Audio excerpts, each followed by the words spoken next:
Hello, everybody, and welcome to episode 100 of ThROH The Years, the podcast that reviews Ring of Honor show by show from the beginning. I'm Trevor Dame, joined as always by the co-host, Matt Feuerstein. Matt, we've done it. We've made it to 100. I don't know if to be proud, ashamed, conflicted. I know it's just a number, but it does, there's something about the big round number, Matt. We've done 100 of these, which seems insane. You know, if we'd done a weekly podcast, we would have gotten to this like 3 years ago. So it's not, but we don't. So you should all be thankful that we actually stuck with it this long.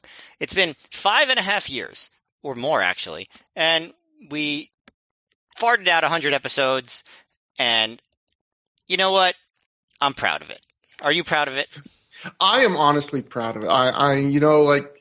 I think we're both big on self-deprecation. I think this is a good podcast. I think we made something, that I think this kind of thing I would like to listen to. When you came up with the idea, we talked about this a lot, the idea of there are shows, great podcasts like the old Where the Big Boys Play that do like the chronological podcast for WCW or WWE, and Ring of Honor deserved one of those, and I am glad there's a world now where even if I get hit by a bus tomorrow, Matt, we've done 100 episodes. We've done, the first few years. I think you get a pretty good history if you listen to the show. I hope you get maybe 3 laughs out of those 100 episodes. I think that's pretty good. Well, bad news, you will get hit by a bus tomorrow, but good news, you're going to survive. This is really tempting fate here. But, I just want to thank everybody. I want to thank everyone that's ever listened. I want to thank all of our guests who have been great. I want to thank anyone that's ever promoted the show in any way on Twitter or on their own podcast. I am really grateful. And, like I always say, your time is the biggest thing you can give in this life. And the older I get, the more that really hits home. And the fact that, I know some people, Matt, have been with us for all 100 episodes. So the fact they have spent probably on average, probably approaching 300 hours of their life, spent it on us. I can't thank you enough or apologize enough. Thank you so much. Exactly. I was going to say the same thing. For anybody who spent even 1 second listening to this, by choice, thank you. And I'm sorry. And if you've listened to this by accident, I'm just sorry. If someone is pranking you by forcing you to listen to this right now during a long car ride, we also apologize. If someone is kidnapped you and they're torturing you by making you listen to this, they're good at torture, but they're a bad person. But, we have, a momentous show, because obviously we always stay with the Ring of Honor timeline, which means our show is the 100th show. Before we even get to that, though, I have a lot of notes from this between the last show and this show, and we'll see the kind of interesting shenanigans, Matt, that we get up to talking about these things. And as seems to be often the case for ThROH The Years, something that's in the news comes up pretty much immediately in my notes, because our first story would be from the Pro Wrestling Torch. Wade writes, in Magistrate for WWE Velocity at the April 12th SmackDown tapings, Orlando Jordan won a squash, and Vito beat Chris Guy, who is also known as Ring of Honor's Colt Cabana. Tatanka beat Nunzio, and Kid Cash and Jamie Noble beat Funaki and Sky Tube Hottie. So that was one heck of a Ring of Honor crossover episode of Velocity. But Matt, I didn't notice this until I actually then kind of did a little research afterwards.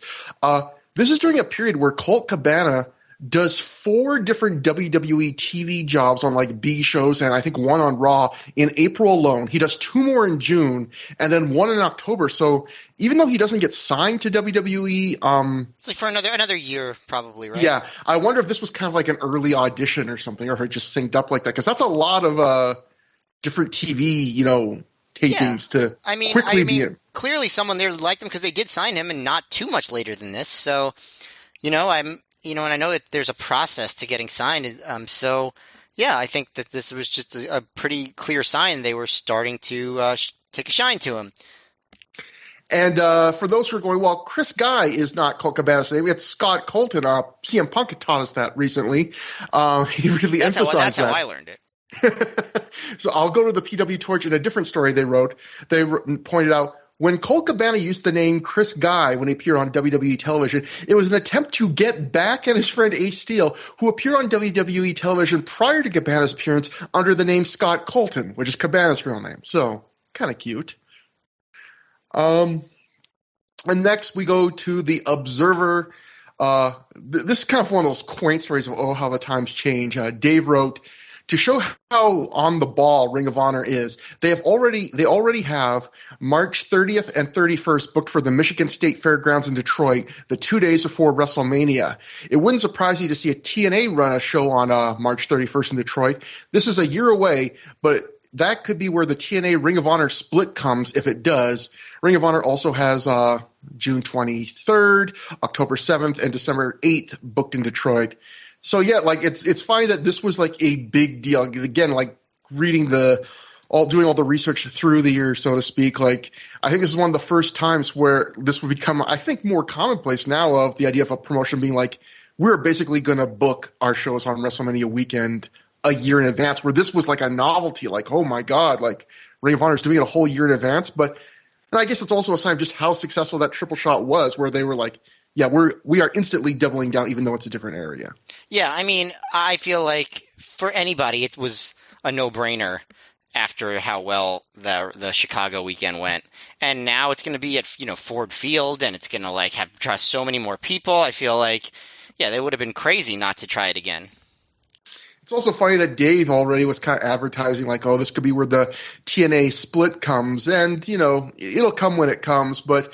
I mean, I guess that kind of shows, that Ring of Honor, and as TNA was kind of growing at this point, like they were heading in different ways to, I guess, more of these kind of situations where they would brush up against each other were going to happen, like the Unscripted 2 show, where, bigger companies start to running more shows. They start kind of thinking that wrestlers should devote more loyalty to them. More of these situations are going to come up, I guess. Going to the PW Torch again. I just like this one line from Wade Keller. Jimmy Jacobs' new ring entrance is said to be hysterical, period. It's just his song. It's not. I don't find it particularly funny. I think it's a cool entrance. Yeah, it's a neat entrance, and I mean, maybe you could find some fun humor in like the first time you got people do the makeshift lighters using your cell phones, waving them in the air thing, but like what I would call his entrance, it would be hysterical, but I thought that was a cute little Wadeism. And moving on, there, of course, was a big CZW show between the last Ring of Honor show and this one. The Observer wrote, CZW on April 15th in Philadelphia did some stuff to continue the Ring of Honor versus CZW feud. 3 Ring of Honor wrestling school students lost an elimination handicap match to Chris Hero, who gave Matt Turner, one of the Ring of Honor students, a muscle buster to get heat for Hero's upcoming match with Samoa Joe. What was billed as CZW versus Ring of Honor saw Super Dragon and Necro Butcher beat BJ Whitmer of Ring of Honor and Kevin Steen, who actually has worked more for CZW of late, but was billed as being part of the Ring of Honor team. Although we've talked about in past shows, like that was an angle kind of Kevin Steen was doing on his own at this time. Like he actually like asked permission, like, can I do this storyline where I would be like a heel in CZW because I'm busy like begging to go back to Ring of Honor. So it kind of works. Then Dave continues, they had advertised Ruckus and Eddie Kingston and Joker and Sabian in the main event in an open challenge to Ring of Honor. There were no Ring of Honor guys there, and Zandig announced it as Ring of Honor no-showing and ended up with Larry Sweeney picking Toronto wrestlers Christopher Bishop and Lionel Knight to team with Nick Gage and Justice Payne in the Hate Club. They lost, and the Hate Club turned on the Canadians after the match. Matt, that sounds like the most CZW booking ever to like build a main event of like it's going to be an open Ring of Honor challenge, and then it's random team, makeshift team, and half the team turns on the other. Like that is very CZW. Yeah, now I find that interesting because I'm like, I was not a big CZW watcher, so like I saw some stuff, but so when you say it's very CZW booking, I sort of like makes me interested because I don't think I'm not super familiar with what that necessarily means. See, I kind of got a refresher. Like, I think just means it kind of bad as slapdash. Like, when I was I was looking today just before the show at on Cage Match of different CZW shows around this time to see how much Ring of Honor involvement there was in them, and I could just see in some of the Cage Match reviews being like, yeah, this show was completely ruined by like overbooking and turns and run-ins, and you kind of get used to Ring of Honor. You don't see that much of that, and I think CZW, depending on who was booking it, you definitely did get more of that flavor. Or in this case, again, like I think in Ring of Honor it'd be pretty rare to just. Again, I have no idea how ahead of time this was advertised, but it was advertised ahead of time at all. I'd be pretty annoyed as a fan if there was like a CZW Ring of Honor Open Challenge advertised, and that's what you got. Yeah, I mean, maybe Cornette should have just known more about CZW, and he would have done a better job picking it apart in his promo by just talking about how bad the booking was instead of all the other stuff that he said that wasn't necessarily true. And Matt, you perfectly see into my last note before we get to the show, although I have a lot of show-related notes for that. The Observer, Jim Cornette will be undergoing arthroscopic knee surgery on May 9th in Louisville. He will be working the next few Ring of Honor shows, that like April 22nd in Philadelphia, April 28th in Dayton, and April 29th in Cleveland until the surgery, but then won't be back for a few months live, nor make any indie dates. He got hurt in just 25 seconds or so of action on April 1st in Chicago during the Ring of Honor versus CCW Outsiders Brawl 2 weeks back. So, I mean, one thing about Cornette, I guess he actually did delay the surgery just so we can have the pleasure of talking to John Zandig, which we will get to later in the show. Oh yes, we will. And then that brings us to the show we are covering, the very special show, the 100th show, which is what it was called. The 100th show took place April 22nd, 2006 at the Pennsylvania National Guard Armory in Philadelphia, Pennsylvania, in front of a reported crowd of 1,000 fans.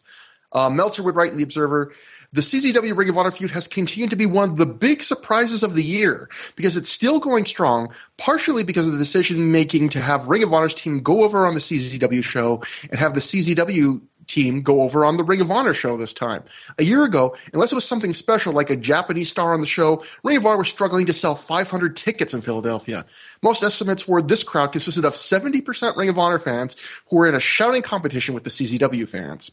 They set up the arena with the idea of it being like college basketball or football games where there was a CZW side and a Ring of Honor side.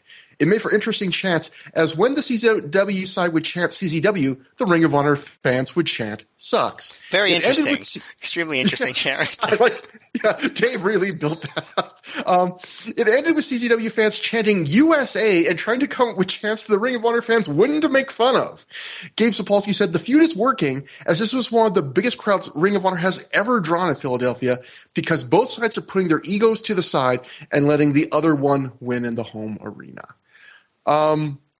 So obviously we'll get into it throughout the show, but to me, if you ask like the defining characteristic of the show is not even a single match. It is just, I don't know if there were other shows that kind of even in Ring of Honor during this feud that get, Arena Warfare, Death Before Dishonor, but like, I don't think I've ever seen a wrestling show that quite has this kind of atmosphere.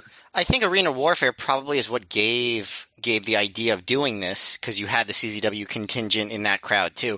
This was such a good idea. I mean, had there ever been a wrestling show that had done anything like this before, with the separate fan factions of different promotions? It just came off so well, and because I was at the show obviously, and it just made the atmosphere so much cooler. I mean, it wasn't always perfect. There were some silly things about it, which we'll talk about as we watch the show.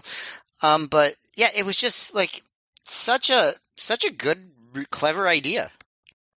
Yeah, I'm sure there are people like the really smart people, wrestling people, the Chris Zellers of the world could reel off a list of situations like this. But the only thing I could think of, isn't there I bet you they couldn't, because I don't think they happened.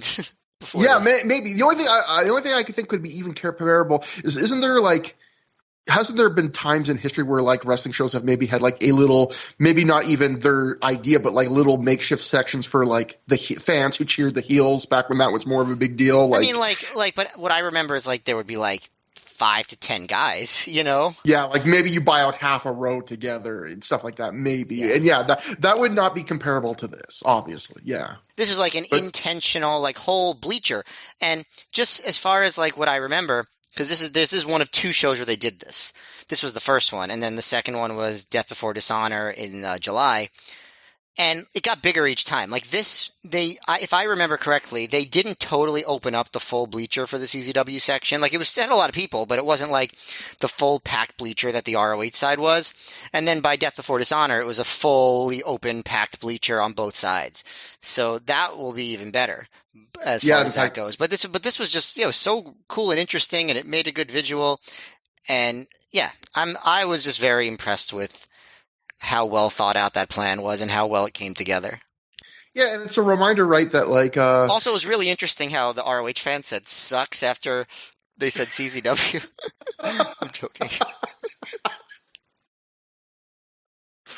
But no, and I think what's cool is this show, I think, is probably my best example of people like when people say like, oh, kayfabe is dead and you can't create real emotion, when fans know wrestling is fake. Like, I think in some ways, the more you know about wrestling, the harder it is to suspend your disbelief. But I think this is a perfect example of wrestling can be as real as anything else in the sense of the passion between a lot of those fans. You can tell watching the show is real because yes, wrestling is fake, but you can still have rooting interests and passions that go against other people that are very real, It's the weirdest thing about wrestling and being a wrestling fan, which is, like, it's fake, and yet you still care and get emotionally invested in who wins.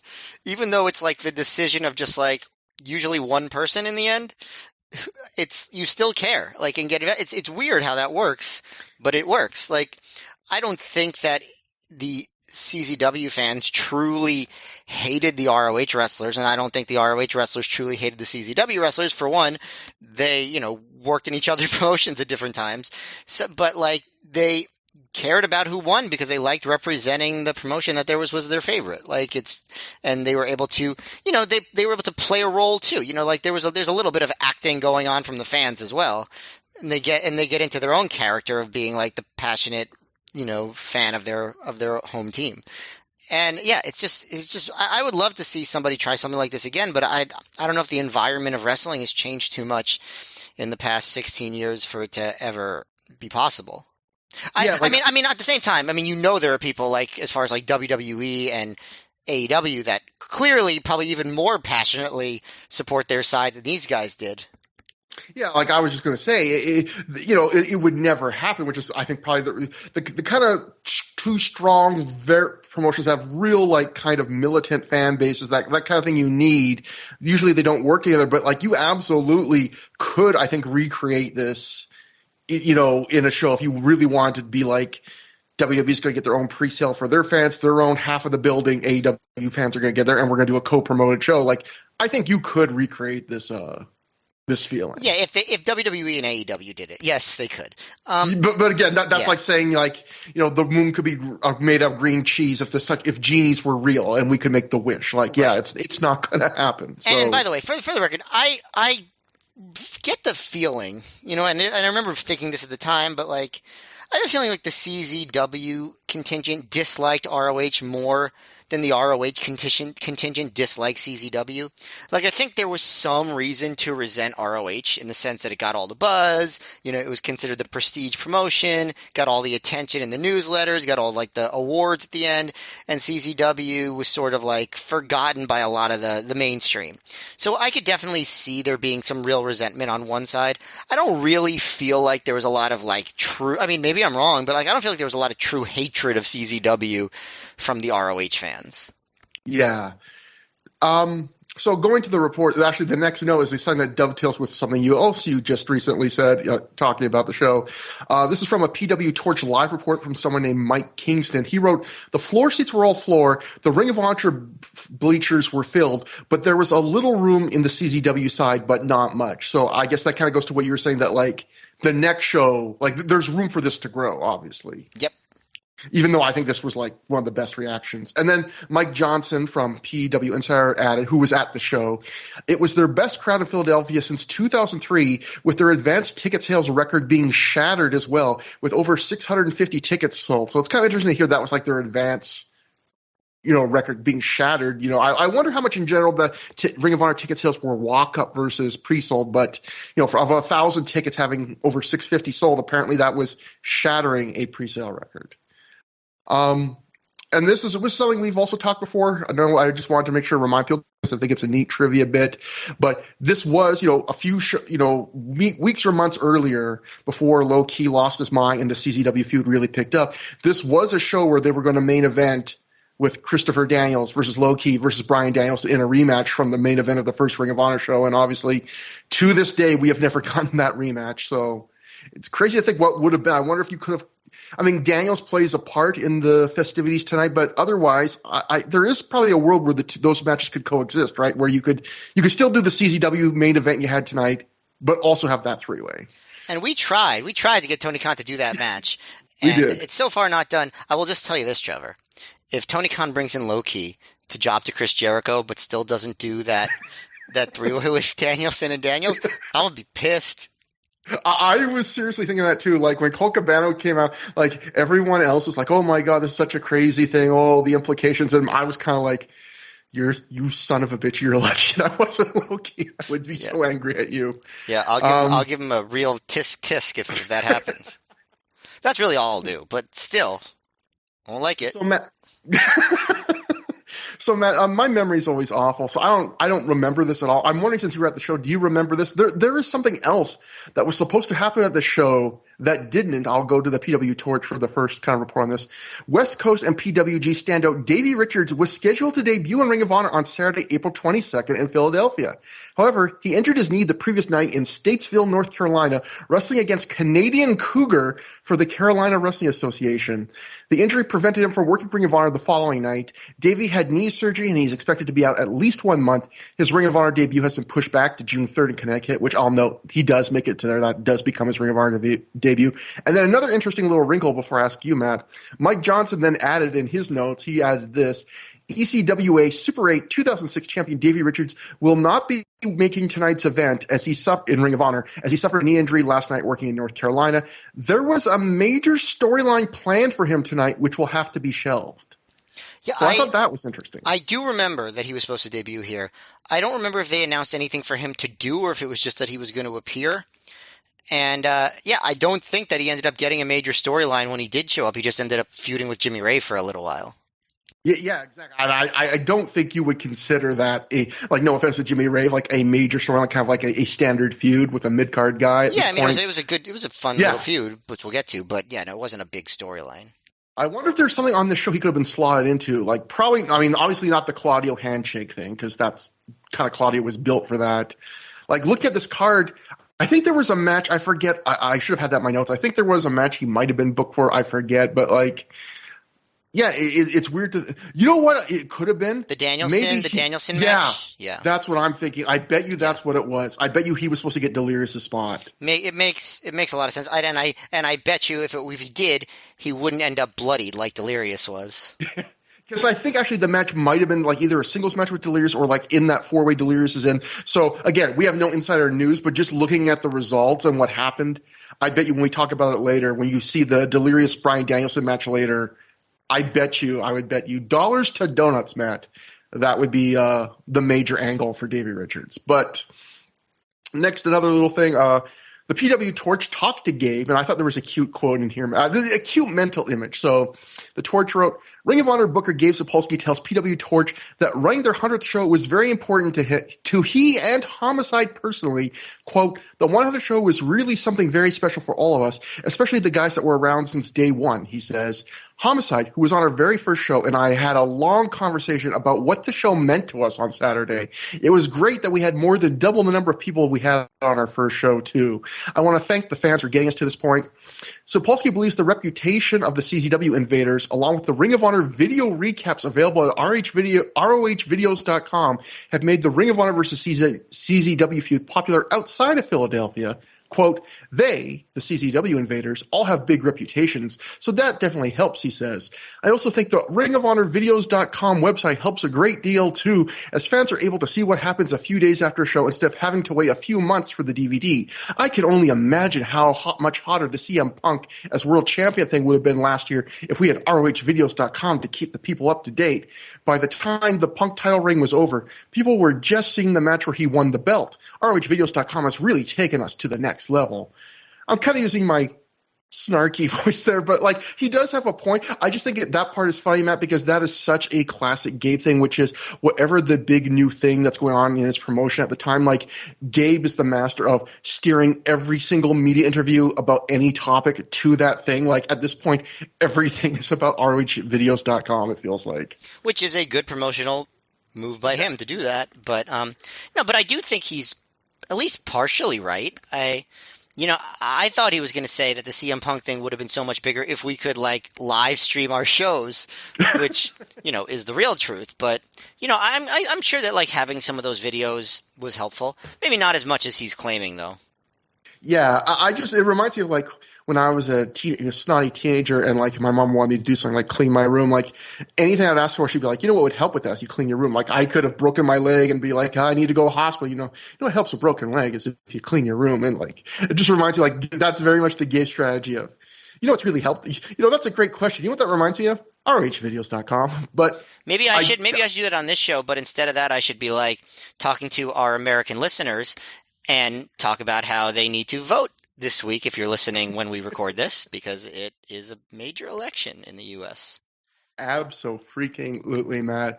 But again, and also I wanted to say that little cute thing I talked about. I thought it's really nice to think of like Gabe and Homicide having a conversation like the day of the show before stars being like, look at us, man, doing the old Paul Rudd meeting, like, look where we are, man, look where we've come. Like I think that's a really cute combination to think about having that conversation. Yeah. And yeah, moving on, just a couple more notes. Mike Johnson wrote, among those visiting the show were Monster Mac, Deranged, and Jamie Samuels. I actually had to look up who Jamie Samuels was. That would be a former Periphery Special K member Lit. So okay. All the stars coming out for this show. Monster Mac is like on the shows sometimes, so that doesn't seem like so noteworthy that he was there. Then Matt, we close our notes with a twofer. One of my favorite old themes coming back. Longtime listeners will know one of my favorite moments in recent years on Through the Years is the story of when Bill Watts came to do a show, seemed on a scale, as I think I described, on a scale of 1 to 10, he was at a 2 in enthusiasm. And as we discovered reading the notes, his cell phone rang during the promo and it edited out.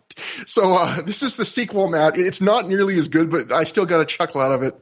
PW Torch, it's a two-parter. The PW Torch wrote, Bill Watts will appear on the April 22nd event in Philadelphia to sign his autobiography and film a shoot interview. Not a shit, well, it might have been a shit interview with Jim Cornette. And then here comes the punchline. Mike Johnson wrote, Bill Watts was there signing free autographs before the show, but in a move that had head scratching, there was no sign of his autobiography anywhere. I love Bill Watts seems like to barely give a fuck about things centered around him even. Like he just can't be bothered. I read that autobiography because Meltzer really hyped it up. And, I remember it being kind of weird. The cowboy and the cross, like, isn't it a lot just about kind of like you come for the wrestling, but you kind of get stuck with a lot of Jesus? A lot of Jesus stuff and like a lot of I don't even know I should say this, but like, it feels like self-loathing homophobia because of things that happened in his life. Like, yeah, that was the era of like weird introspection, which I kind of miss. Like, that was also the story like when the Ric Flair autobiography came out, and people's like big takeaway, apart from like him shitting on Bret Hart and Mick Foley, was like, man, like Ric Flair has confidence issues. Like, oh yeah, that was definitely the big takeaway for that book for sure. Yeah, like people were just shocked like that. Like surprised that like, you would make it such a point to really be like, yeah, I have constantly doubted myself like every few years. When you mentioned the cell phone going off, I recently tweeted asking if anybody could think of a time when a wrestler sneezed during a promo and nobody responded in any way whatsoever. So that shows how well that tweet went over. Somebody has to have sneezed during a promo, right? Yeah, and that would have happened in Ring of Honor, though. They wouldn't have done a take two. We would have seen it. So it can't be Ring of Honor. It has to be somewhere else. But a lot of promos are live, so there has to be a sneeze caught on camera somewhere. Yeah. Maybe not in WWE because Vince McMahon's legendary for his hatred of sneezes. Maybe that makes it even more interesting of a question. So that brings us to the show proper, except, of course, even then, we have 3 dark matches and some interesting couple things from the dark matches. Not too interesting, but there were 3 dark matches, though obviously we do not get to see. Matt, the first one was Apocalypse defeating Rhett Titus. Matt, do you remember who Apocalypse ended up becoming? We will see him on proper Ring of Honor shows later this year. One of the members of the Ascension. Yes, he would become Victor of the Ascension. And I remember Apocalypse very well. He was on a bunch of those pre-shows and a couple of, like you said, main shows too. Like, he gets a match with Samoa Joe, I believe. Yep. So and at what I recall being a terrible show, but yes, he does get a match with Samoa Joe. Then we get a dark 6-man mayhem match, which was all students. It was Pele Primo defeating Bobby Dempsey, Matt Turner, Mitch Franklin, Shane Hagedorn, Smash Bradley. And then in your pre-show main event, you had Greg Matthews and Rockin' Rebel defeat Judas Gray and Mike Brown. Something we haven't had a Rockin' Rebel pre-show match in a long time. Something we've mentioned in the past. If you don't know, I think Rockin' Rebel had a Pennsylvania promoter's license, and due to weird state laws, it was hard to get a new promoter's license, so you kind of needed to get permission to use somebody else's, and Rockin' Rebel one of the conditions Rockin' Rebel would give to use his promoter's license was to give him a pre-show match or a kind of dark match of some form. And if you want to be really depressed and creeped out, Google Rockin' Rebel and see what he's been up to in recent years. So we start on that note. We start the show finally, Matt. We start with the conclusion to our latest cliffhanger, and I guess our last cliffhanger, since this is the end of the Milestone series of shows. Another thing we should point out, that big set of shows. This is the final one. Bryan Danielson is signing a mysterious contract at the Ring of Honor Wrestling School next to Kerry Silkin. Kerry announces that the contract is to make Danielson the official new head trainer of the ROH Wrestling School. Austin Aries walks in this point, shakes both guys' hands, hands them the literal keys to the school, and pieces out in a cameo mat that is so quick and so kind of casual, it made me chuckle. It had the energy of him, like, stepping down as the head of a school, but instead it was like him just returning a DVD he had borrowed from a friend, like, just, hey, see ya, goodbye. Just like, why do you even have to be on camera? But Danielson then tells Kerry he's been champion for over 6 months, and now that he's the head trainer, so he basically thinks he owns this place now, and he calls the shots now. And Kerry looks on disapprovingly, Matt. He is just concerned. I thought that was a little bit of a weird promo, but then I guess it does play into what he says later in his promo. So I guess at that point, it was good, decent foreshadowing for the angle later in the night. And one note about Aries, the PW Torch wrote this. Austin Aries has not fully recovered from his knee injury at the February TNA pay-per-view. He is still wearing a knee brace. Aries recently stepped down as head trainer for the Ring of Honor School to take more international bookings. He previously passed up these opportunities due to Ring of Honor and TNA commitments. Aries will be wrestling for the 1PW promotion in the UK at the end of May. TNA has not given any indication of bringing Aries back after the suspension in February. Aries was signed to a 1-year deal with 10 guaranteed dates in Orlando. Aries has already worked the guaranteed dates, which means TNA is not contractually obligated to bring him back. So, yeah, I think that's kind of interesting. One, that was the reason Aries stepped down, was like, just, I want to do like more international stuff. Although some of the guys did work around it, but I guess that would be kind of the bummer of being the teachers at that point. You can't be like a Matt Sydal, Jack Evans, and leave for months when you run the school. And also, I think that kind of makes I think Aries, his performances haven't been like, oh my God, steal the shows, because they've been really good shows, but he's been consistently good. And it's easy to forget. He actually did have what sounded like a fairly significant knee injury that it lingered for months, knee injury that he worked through. Like, he didn't miss a show. He just kept going. Like, as far as being a wrestler and having an injury, and the knee seems like one of the worst ones to have.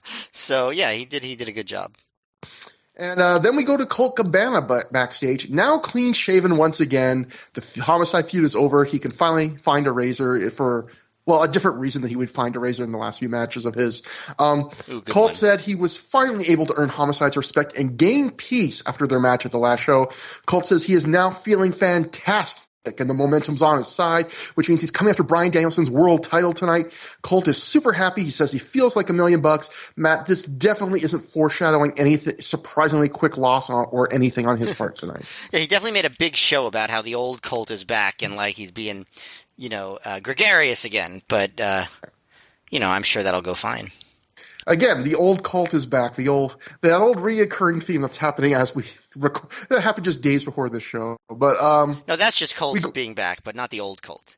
Well, technically he's kind of old now, but in the same way that we are, I guess.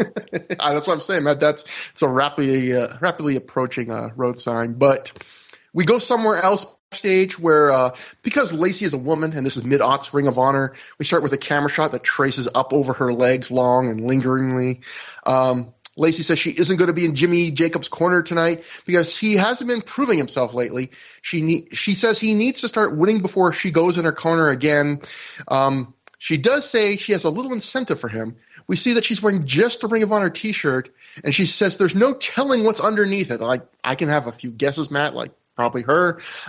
She says if Jimmy wins tonight, she might give him the chance to find out. But then instead, she quickly goes from just maybe to pretty full-fledged, because then she immediately says Jimmy is the same as all those internet nerds dreaming and fantasizing about her, and if Jimmy wins today, she'll take her shirt off on ROHvideos.com. So this whole thing came off as pretty like 1996 ECW, but I guess they do sort of go in a different direction with it. So I'll give it to them. I'll give them the credit for it. But like when you first watch this promo, it's like, oh, this feels like something from the 90s more than something from 2006. As bad as 2006 was. Yeah, like it's also weird because these two things could go together, but Ring of Honor often tried to present it as like, our fans are very mature. They like the finer kinds of wrestling. Sophisticated. Yeah, and they police themselves, as Gabe often liked to say, and all that stuff. But the idea that they're also horn dogs that are like, can't wait to see her take her shirt off. They're both things. I think they actually aren't both things. I think they are just the latter.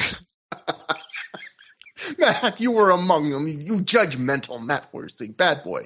That brings us to the opening match. Christopher Daniels, scored to the ring by Allison Danger, defeated Claudio Castagnoli via pinfall in 15 minutes, 56 seconds with a rolling Kratos. So obviously there's a post-match thing that big implications for this show. But Matt, what'd you think about this match? I think this might have been a first-timer, at least in Ring of Honor between these two. That is what they say. They said it was a first-timer. So this is a fairly memorable match. the CZW crowd makes themselves known like right away because they start chanting "You sold out" at Claudio, and as he's presenting in this match, they do have a point. He was CZW Tag Team Champions, he's best friends with Chris Hero, and all of a sudden he's like beating up Chris Hero and stuff, and kind of rejecting his offers. So in a sense, it is kind of selling out, right? And he comes out in this massive war between the two shows, for those who haven't seen it, with like a special made jacket with like sequins, like writing out ROH on the back of it, which again, not telegraphing things, not leaning too far into one direction at all here. But I don't know if I saw it coming. I don't remember, but like if I didn't, I should have, right?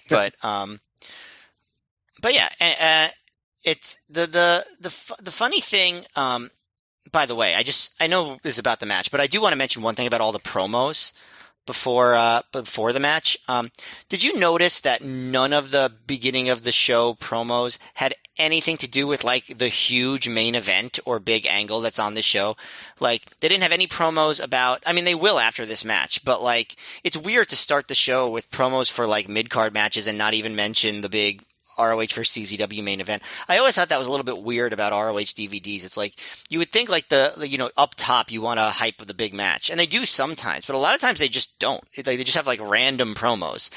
I feel like Gabe a lot, he would use the promos more as storytelling than hype. Like, you wouldn't think of them as, these are things that will build interest. Like, you look at these promos, all right, like the Colt one, that's to plant the seed for the angle later in the night, and to kind of explain his character changing back. You look at the Lacey one, that's to try and build like a stipulation for a match later tonight. Like, he usually doesn't do promos that are just about, here's why you should be excited for tonight's match, I find in general. True. And the times that he does do it, I think it can work out pretty well. Like, I know they do it on the Cage of Death show. But anyway, as far as the match, Gabe pops in on commentary a bunch of times throughout the night, I guess, just to celebrate that it's the 100th show, which it's just funny to me because they made a big thing a few months earlier about how Jimmy Bauer was fired for being a drunk. And now he's just he's just back all the time. and like has as the representative of the company, like talking about how Allison Danger, who's in Daniel's corner here, was only supposed to be on the first show as a one-shot deal, but she became a big part of ROH. And I remember thinking, like, when he said this, like, how would Jimmy Bauer have known that? But you weren't even part of the company then, Jimmy. Yeah, exactly. But anyway, for the match, they kind of start out like stalemate style. They do some reversals, throw in some submissions.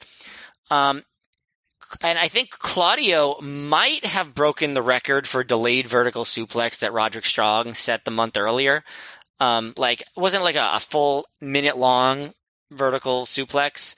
The crowd it was at went least nuts a minute, I think, yeah. Yeah, and the CZW crowd chants, "You still suck," at Claudio.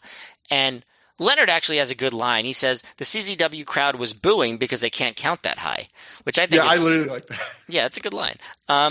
Meanwhile, as far as to Daniels, they like to chant TNA at him, which I guess is, works okay. I mean, it was a super interesting chant, as Dave Meltzer said. But, like, as far as the match, like, they go back and forth. Daniels hits a Death Valley Driver, hits a best moonsault ever. Claudio hits a low drop kick and then grabs a horse collar submission. Then Daniels fights to the bottom rope. Daniels misses an enziguri and gets a very sudden roll up and wins the match. So they never really go into like that last gear to make this a great match. Like it's definitely like first and second gear, and that's about it. You'd like it to get a little bit more intense than that for a longish match, but I enjoyed a lot of it. I don't think it ever got to the point where it could have. So I would just call this match like good, but not particularly great. And I think that, you'll get to this after the match, but Daniels makes a big deal out of Claudio as like, this is the match where I'm going to finally shake someone's hand. But I feel like it should have been more dramatic of a match if you're going to finally make that move. And they didn't really try to make it that dramatic of a match. I thought that was a little bit odd. I couldn't agree more. I like this match less than you. To be honest, I thought this was kind of boring. Like, technically, it was solid, but I would say this was like average at best. I thought this was the kind of match that kind of gives me a more mixed overall view of Christopher Daniels. Like, I think he could be in great matches. We've reviewed a lot of them. He's one of the absolute smoothest, polished, like safest hand professionals of his generation. But he also has more than a couple matches like this where it's just incredibly basic, somewhat slow. Like you said, it doesn't really get out of like second gear at best. It does get a little more exciting in the final few minutes when Claudio really gets to uncork some of his offense. But like you were saying, I don't think it really even hits that final big gear even then. And we'll get to it with the storyline, but I completely agree with you about the other part too. I would say with Daniels, like, I feel like I've enjoyed him on his like return ROH run more than I remembered, but like, yeah, this match is more of like what I remembered. Yeah, same here. But yeah, the most notable part of this match was our first chance to really hear like the really warring crowd, which will be just constantly fighting back and forth throughout the show, apart from maybe like one entire match and maybe bits of a couple other matches. We get, the chanting, the "You sold out." We get a chant. We get a dueling "We want hero, shut the fuck up" chant. All of that. The other thing Gabe mentioned in the commentary, which he's mentioned a few times, I thought this was interesting because he really put more of a finer point on. He said there were several times throughout every single year of Ring of Honor that they didn't think they'd make it to show 100. So it's interesting, again, that we always point out so often through the years, that phrase keeps coming up, but like they would talk about, they would leak to the things, Ring of Honor's doing great, we're always breaking even at least. And then Gabe here's just saying like, yeah, there was multiple times every single year we didn't think we'd make it. So, which probably is a lot more realistic picture of the situation they were in. But so after the match, we get to the real memorable part of this. Christopher Daniels says, he gets on the mic, he says they've come a long way from the Murphy Rec Center. Daniels says that recent shows have been called the Milestone Series, so tonight he's going to create a milestone of his own. He walks to Claudio and he just outright shakes Claudio's hand. That is finally, on the 100th show, the first handshake Daniels has ever given in Ring of Honor. Daniels points out, he says, I didn't shake Claudio's hand because I was told to. I shook his hand because I respect him and I respect this company and I know the future of this company when I see it. Daniels thanks the fans for making Ring of Honor what it is today. Eventually, Daniels leaves. We get a big Claudio chant. Chris Hero comes out with a mic, and he says he couldn't be happier. He says all the destruction of Miami's caused brings a smile to his face. Hero walks over to the Ring of Honor section of the Ring of Honor bleacher section, and as they chant "fuck you, Hero" at him, he says these fans are the reason he hates ROH. This place makes him sick, disrespectful, arrogant, know-it-all, smart. Hero says he's been through hell and back to get where he is today. He's been hit with chairs, betrayed by his friend.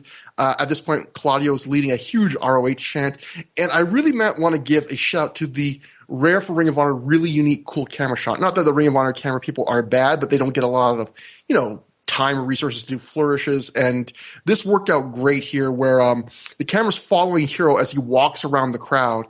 And when he starts talking about how Claudio betrayed him, it's just as he gets to that point in the promo, he is moved from the Ring of Honor bleachers to basically standing directly in front of the ring, like with Claudio way in the background in the ring, just perfectly framed. It's really nice. And then Hero keeps walking to the CZW section of the crowd with the camera following him, and they're now just cheering him, huge. He stands among them in the bleachers, and we see that the CZW bleacher, the Ring of Honor section, the CZW bleacher section has a Ring of Honor sign over it with CZW painted over it, which I probably imagine is the sign they spray painted over in the Arena Warfare angle, the main event of that show. Yes, yes. Yeah, they just saved it. Anyway, Heroes, the CZW section of fans chant for CZW. The Ring of Honor section chants for Ring of Honor. Hero gets the CZW fans to chant for him again. And then Hero walks his way as the Ring of Honor fans chant, "Joe's going to kill you." So clearly, that's the confrontation they wanted. Matt, we can talk about the Daniels thing too, but first I'll just say, I thought the Hero thing was a really cool segment. I thought that was a really cool way to show off. Great, and also just a great promo. Yeah. Yeah, just a great way to show off the unique atmosphere, how, Hero's literally walking, and where he's walking is changing the reaction to him. That's such a cool thing. Well, also, and what makes it cool is, they don't have super advanced audio at these ROH shows. When people talk about, miking the crowd, I'm always like, I don't think that's a thing. I feels like they get, the audio gets picked up by the cameras. And I was, the sound is just extremely different when you move from one side of the arena to the other with the camera, because you're hearing an entirely different section. It's actually a good demonstration of how the section that you're in at a show really clouds your judgment of the way the crowd was at that show. That's a really good point, because how many times do you see in live reports?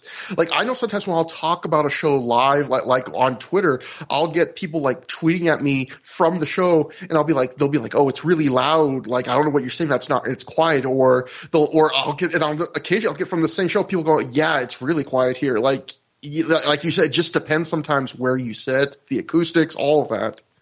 The Daniels angle. So going to what you said, I think you nailed it. I thought this is a good setup, obviously, for what we're going to see in the main event. It's pretty telegraphed in the classic Ring of Honor lean so far in one direction, you kind of tip off that things are about to go the exact opposite way. But then, you were watching the shows at the time, so was I, and you didn't see it, and we occasionally talked at that time. So I probably didn't see it either, and obviously the shows weren't coming out that frequently. So maybe I'm overthinking this just because we've seen that kind of trope so often now, rewatching the shows. But on the other hand, they spent a few shows building up the idea of who Daniels would shake hands with first. He teased it with Low-Key, teased it with things. And on this night, to your point, I don't think it felt very particularly special. Or earned. Exactly. It was a very meh match that Claudio lost clean. Claudio's still over at his mid-card act, but he wasn't exactly he doesn't feel at this moment as hot as he was even just a couple of months earlier. It wasn't a really great match, or like you said, a match that pushed Daniels even to the limit. It would have made more sense if this was a really all-out match, or if Claudio had won. Exactly. And it's not it's because the match wasn't that good, because not every match turns out the way you want. It's that they didn't even try to have a great match. And you would think if when Daniels finally shakes the hand of a guy he beats, it should be because the guy gave him the fight of his life, or at least they make it out to be something like that. But that wasn't even really attempted here. And the other thing that I find interesting, which maybe I should save this one for later, but since I'm already talking about it, since the turn with Claudio does happen after Daniels gave him that respect and shook his hands, you would think that would lead to more of like a feud between Daniels and Claudio, like being like, hey, you took my, my endorsement and you squandered it. And that, they really don't go back to it much, if at all. I don't remember if they might at some point, but it certainly was not a big thing if they did. And that would have been one reason that it still wouldn't have, I don't think would have been good, that it would have made sense if they were planning on doing future matches to maybe not go all out on this match. Because I know a lot of wrestlers of this era particularly, I heard like interviews at the time from guys like CM Punk talk about like, if you wrestle a guy, you're going to wrestle them a bunch. You don't do everything you can do in the first match because you're going to have to top it. So if they had known like, oh, we're going to wrestle each other like another 3 times the next few months, I could see maybe you take it a step down. But yeah, like you said, we don't really get that at all. So and like this show would have been a good show to do because if they had really gone out there and like tried to have a balls to the wall match, the crowd would have gone nuts for it because this was a hot crowd. Yeah, absolutely. Especially the opener, like the official opener. But Matt, we got a special treat because we've been seeing the same rankings for so long. Hot, fresh, piping hot out of the oven, Matt. New top 5 rankings. 5, Roderick Strong. 4, somehow inexplicably, Jimmy Yang. 3, Samoa Joe. 2, Christopher Daniels. 1, Colt Cabana for winning 1 match in like the last 6 months. So fantastic. And Daniel still doesn't get a title shot anytime soon, does he? I don't think so. Oh boy. That brings us to the 4-corner survival match. Delirious defeated Jimmy Jacobs, Jimmy Rave, who was scored to the ring by Daisy Hayes and Prince Nana, and Jimmy Yang, who was again escorted to the ring by Bruce Leroy. Delirious wins in 13 minutes 2 seconds when he makes Jacobs tap out to the Cobra Stretch. I call this Jimmy Fest 2006. I thought this match was also average. I thought it was fine, but kind of low action by Ring of Honor multi-man standards. I thought the draw in this match was far more the characters than the wrestling. Like you got Jimmy being in love with, since Lacey was not on the show, Jimmy brings like this giant printout, like poster picture of Lacey that he brings with him to the ring and loves on. And so that was kind of his character thing. We'll get into a second, some of the stuff about that. Delirious, of course, being delirious, that character is the draw of him right now. Ray being the cowardly opportunistic heel, and Jimmy Yang he humps a picture of Lacey. That's his character contribution to the show. Yang seemed to wrestle, I thought, Matt, this entire match apart from a couple minutes, and it looked like his nose exploded at one point, which is crazy. This is the 3rd straight show we've watched where someone's nose has just exploded. I don't know if this was it really was nose. 3 in a row. It's crazy. Yeah, because it was Matt Sydal 2 shows ago, Austin Aries last show, and now it's Yang this show. And I don't know if he broke it outright like the other 2, but definitely bleeding from it. It's like the Final Destination, but with nose blood. Delirious came in mostly at the end to run wild. He got the win, which I guess signals, another sign that the Delirious push really had become. He's, not just in the Midwest. He's winning another match after he just won his first singles one. Bruce Leroy's big return was stopping Daisy Hayes from interfering at one point and chasing Prince Nana to the back. So an easy night for Bruce Leroy. But again, the biggest focus on this match was on someone who wasn't even here. That's Lacey. Gabe kept interjecting. He did his Jerry Lawler bit about how much he wanted to see her get naked, which in turn got Prazak and Leonard to spend a lot of time focusing on it. And it all leads to Jacob he has the win late in the match after hitting the Contra Code on Yang. Only at the last second, he kind of backs away. He realizes, if I win here, everyone's going to see Lacey naked on ROHvideos.com. And I don't want that.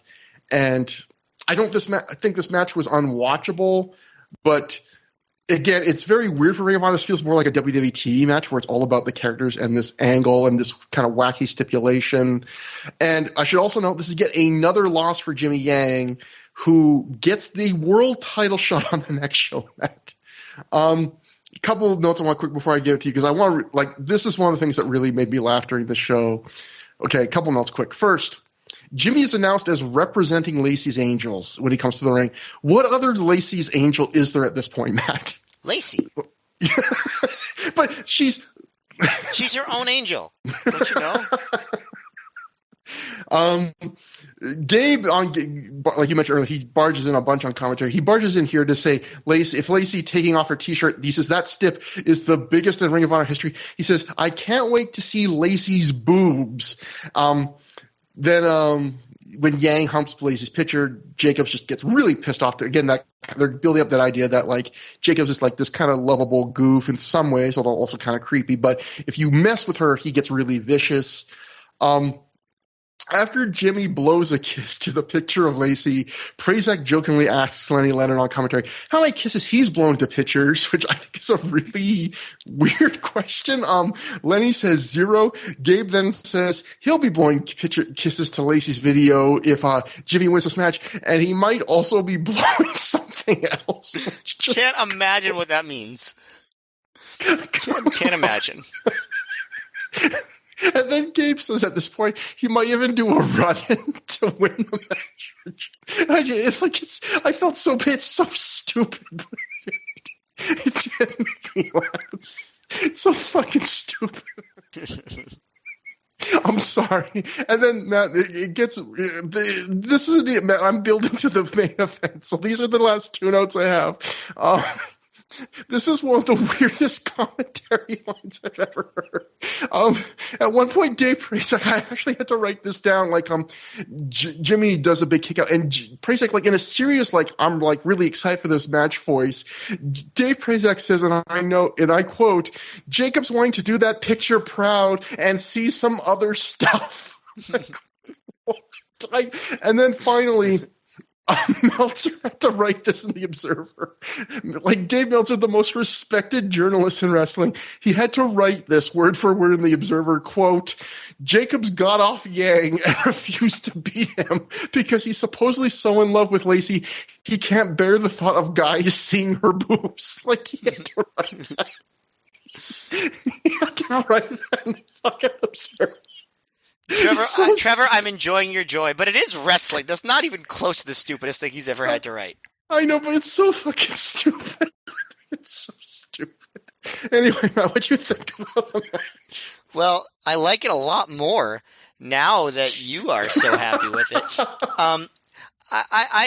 Okay, so I kind of agree with you about the match. Like, I don't think it was particularly good. I thought it was, fine, I guess, but I guess I enjoyed the character stuff more than you do, like, especially near the end. Like, I do think that if you're gonna do an angle where, like, Lacey's gonna get naked if Jimmy wins, I do think it's a good twist for him to be at the end, like, wait, no, I don't want that. And then, like, choosing not to win.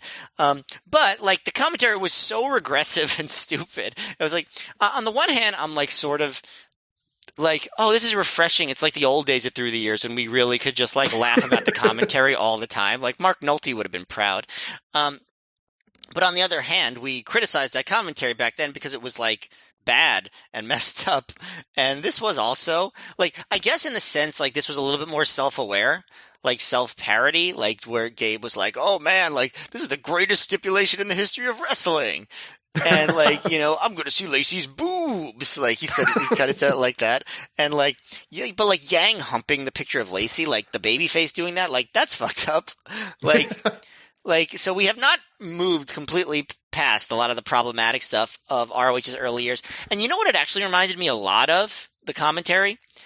Do you remember, like, the match that put, like, the modern era of WWF tag teams in the 2000s on the map was No Mercy 1999 between Edge and Christian and the Hardy Boys? I think, like, most people our age remember that match, right? Like, it was Or are you talking about the final of the TIT Invitational match? Yeah, exactly, the Terry Invitational. Like, have you watched that match at all in the past, like, 10 years? Not in a long time, but instantly we said that, like, I don't remember the commentary, but I'm going to assume it was all about Terry. Jerry Lawler just, like, kept talking about Terry and, like, yeah, and like, oh, they want to get the services of Terry. Like, it was just like that over and over again.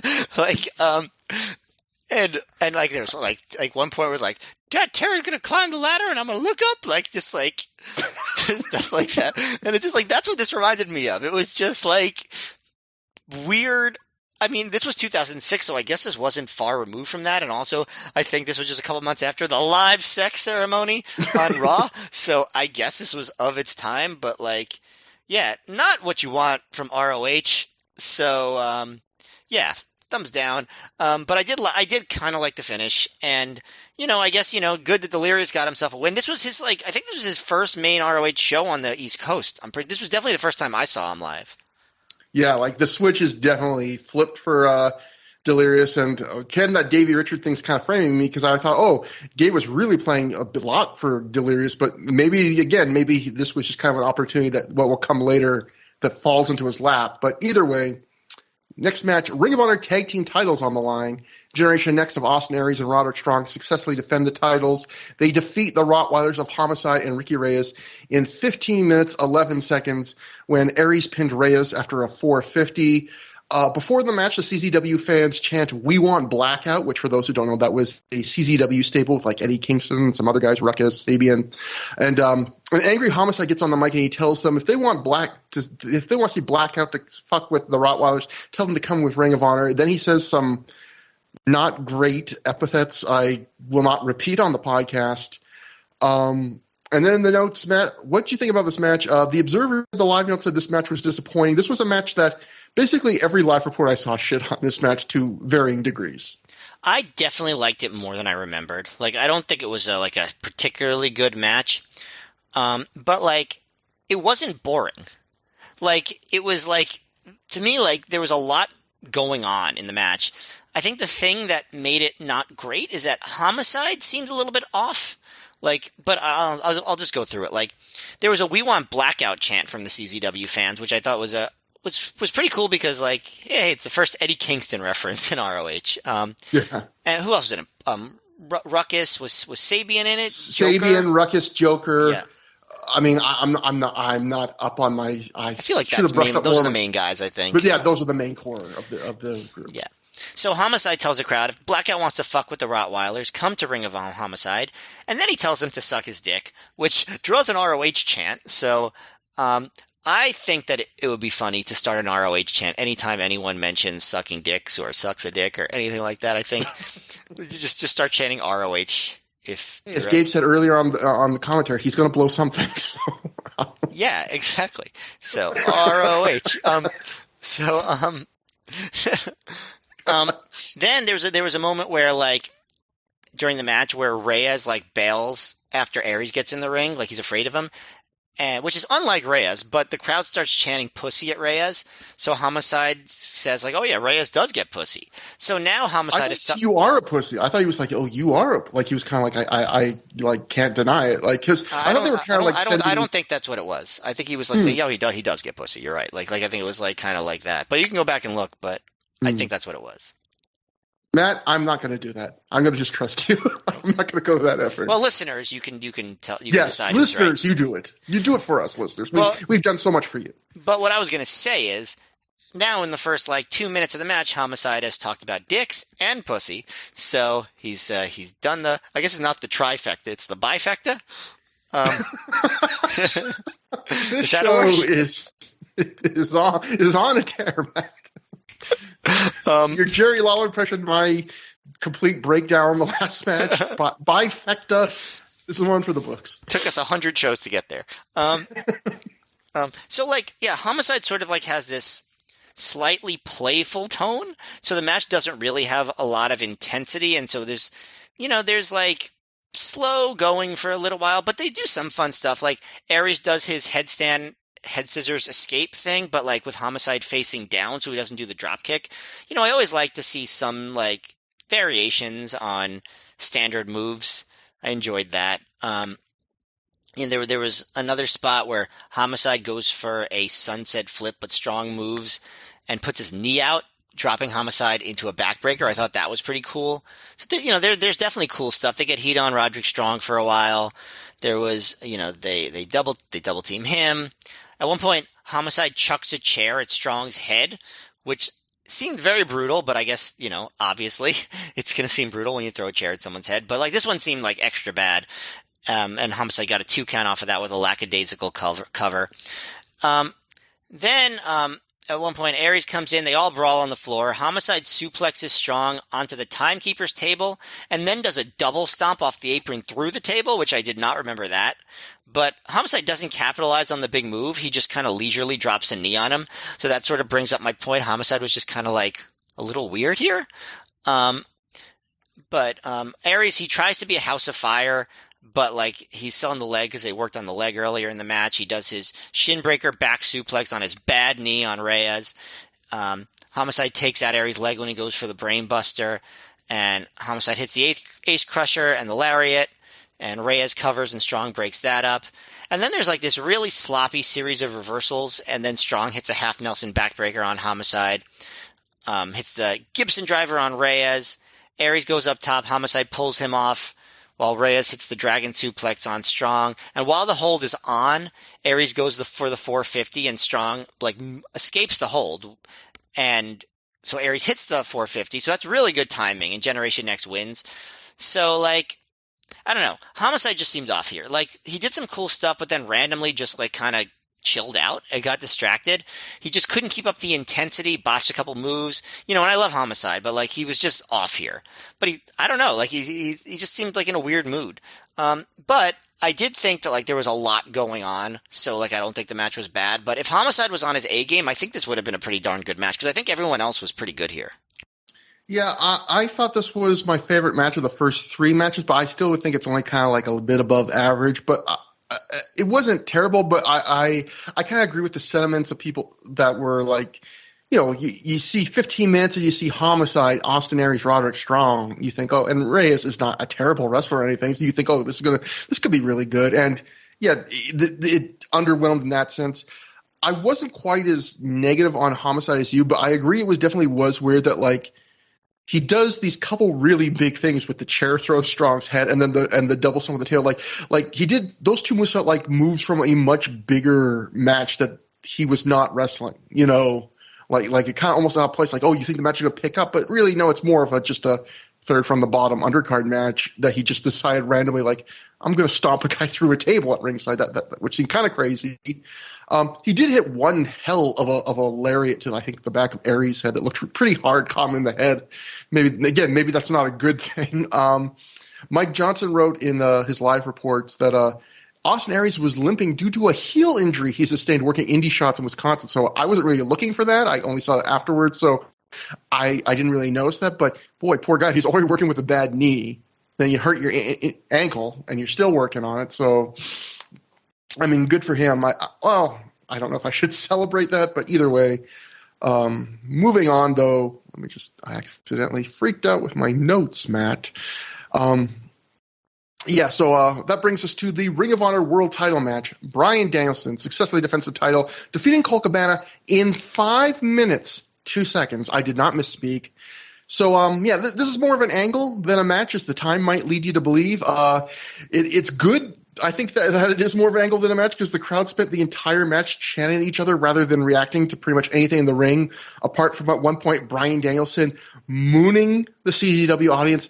Matt, quick question, on-air production thing.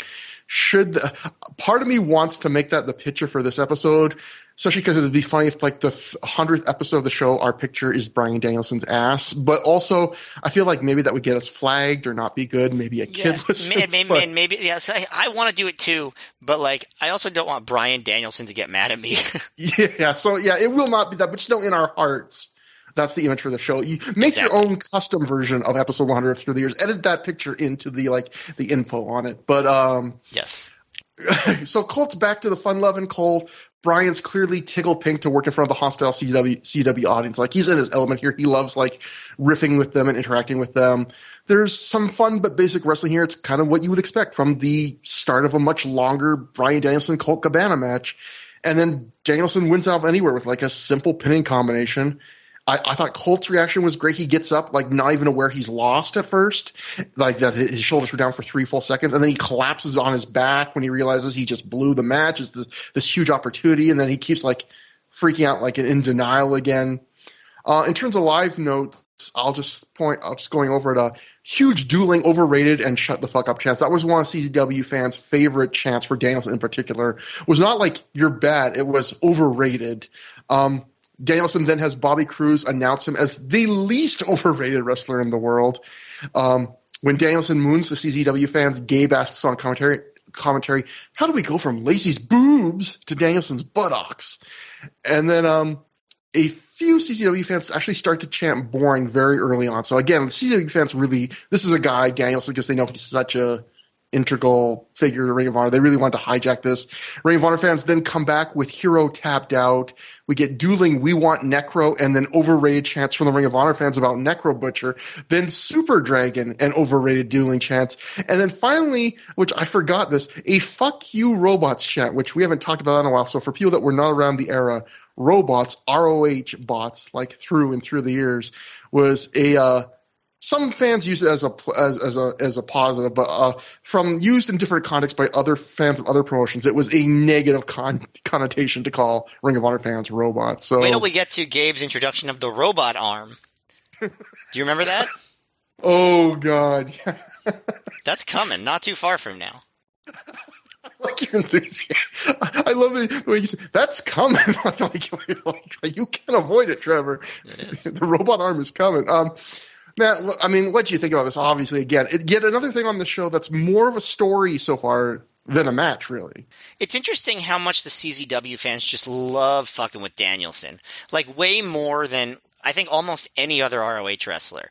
They just love giving it to Danielson. Danielson obviously loved getting it and giving it back, but, like, Danielson's matches in front of these CZW crowds are just so different than his normal crowds because, and I actually appreciate it in the sense because it's like he was so revered by indie fans during this era that it's like he's never disrespected. So like seeing him be so disrespected by a crowd is kind of novel and fun, and they do it. I mean, they'll do it pretty regularly. You go to any show during this CZW angle, kind of near the East Coast, and he's gonna get it a lot. In like the Jersey shows and and obviously the Philly shows. So it's going to be like, it's fun, but it's just such a different dynamic. So I enjoyed that, but yeah, I think that this is great booking. Like I really think, I really like the Jimmy Jacobs thing, but I think this is great booking. For one, the element of surprise. Nobody saw that coming, which is, good as long as it makes sense. Two, I think it's really good character development for Cabana. Like he goes through this war with Homicide. He thinks he can just like pop back into being silly Cabana and it doesn't work. And three, they knew the crowd was going to hijack the match anyway, which they were, doing. So it's like, why even bother doing the match? Let's just do a really good character development angle.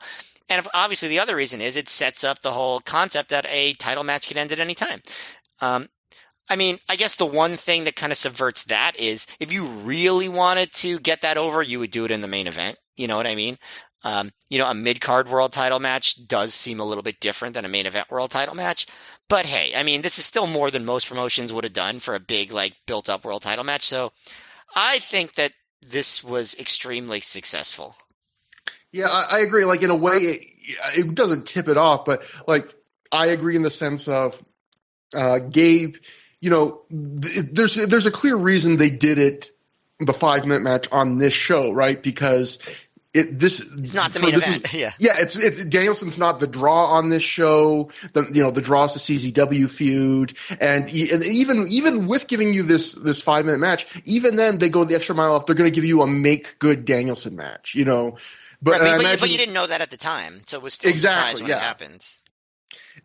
And I imagine you're right. It would, if you did this like the main event of a Chicago show and had Danielson beat Colt in 5 minutes, I think that would do even more to kind of train fans like anything could happen in the World Wrestling Federation. But there are pluses and minuses to do it. Yeah, but I don't think Gabe would ever kind of have the ball seems like too derogatory, but just like I don't think he'd have the willingness to push his crowd that far. Like nor would I if I was a booker. Yeah.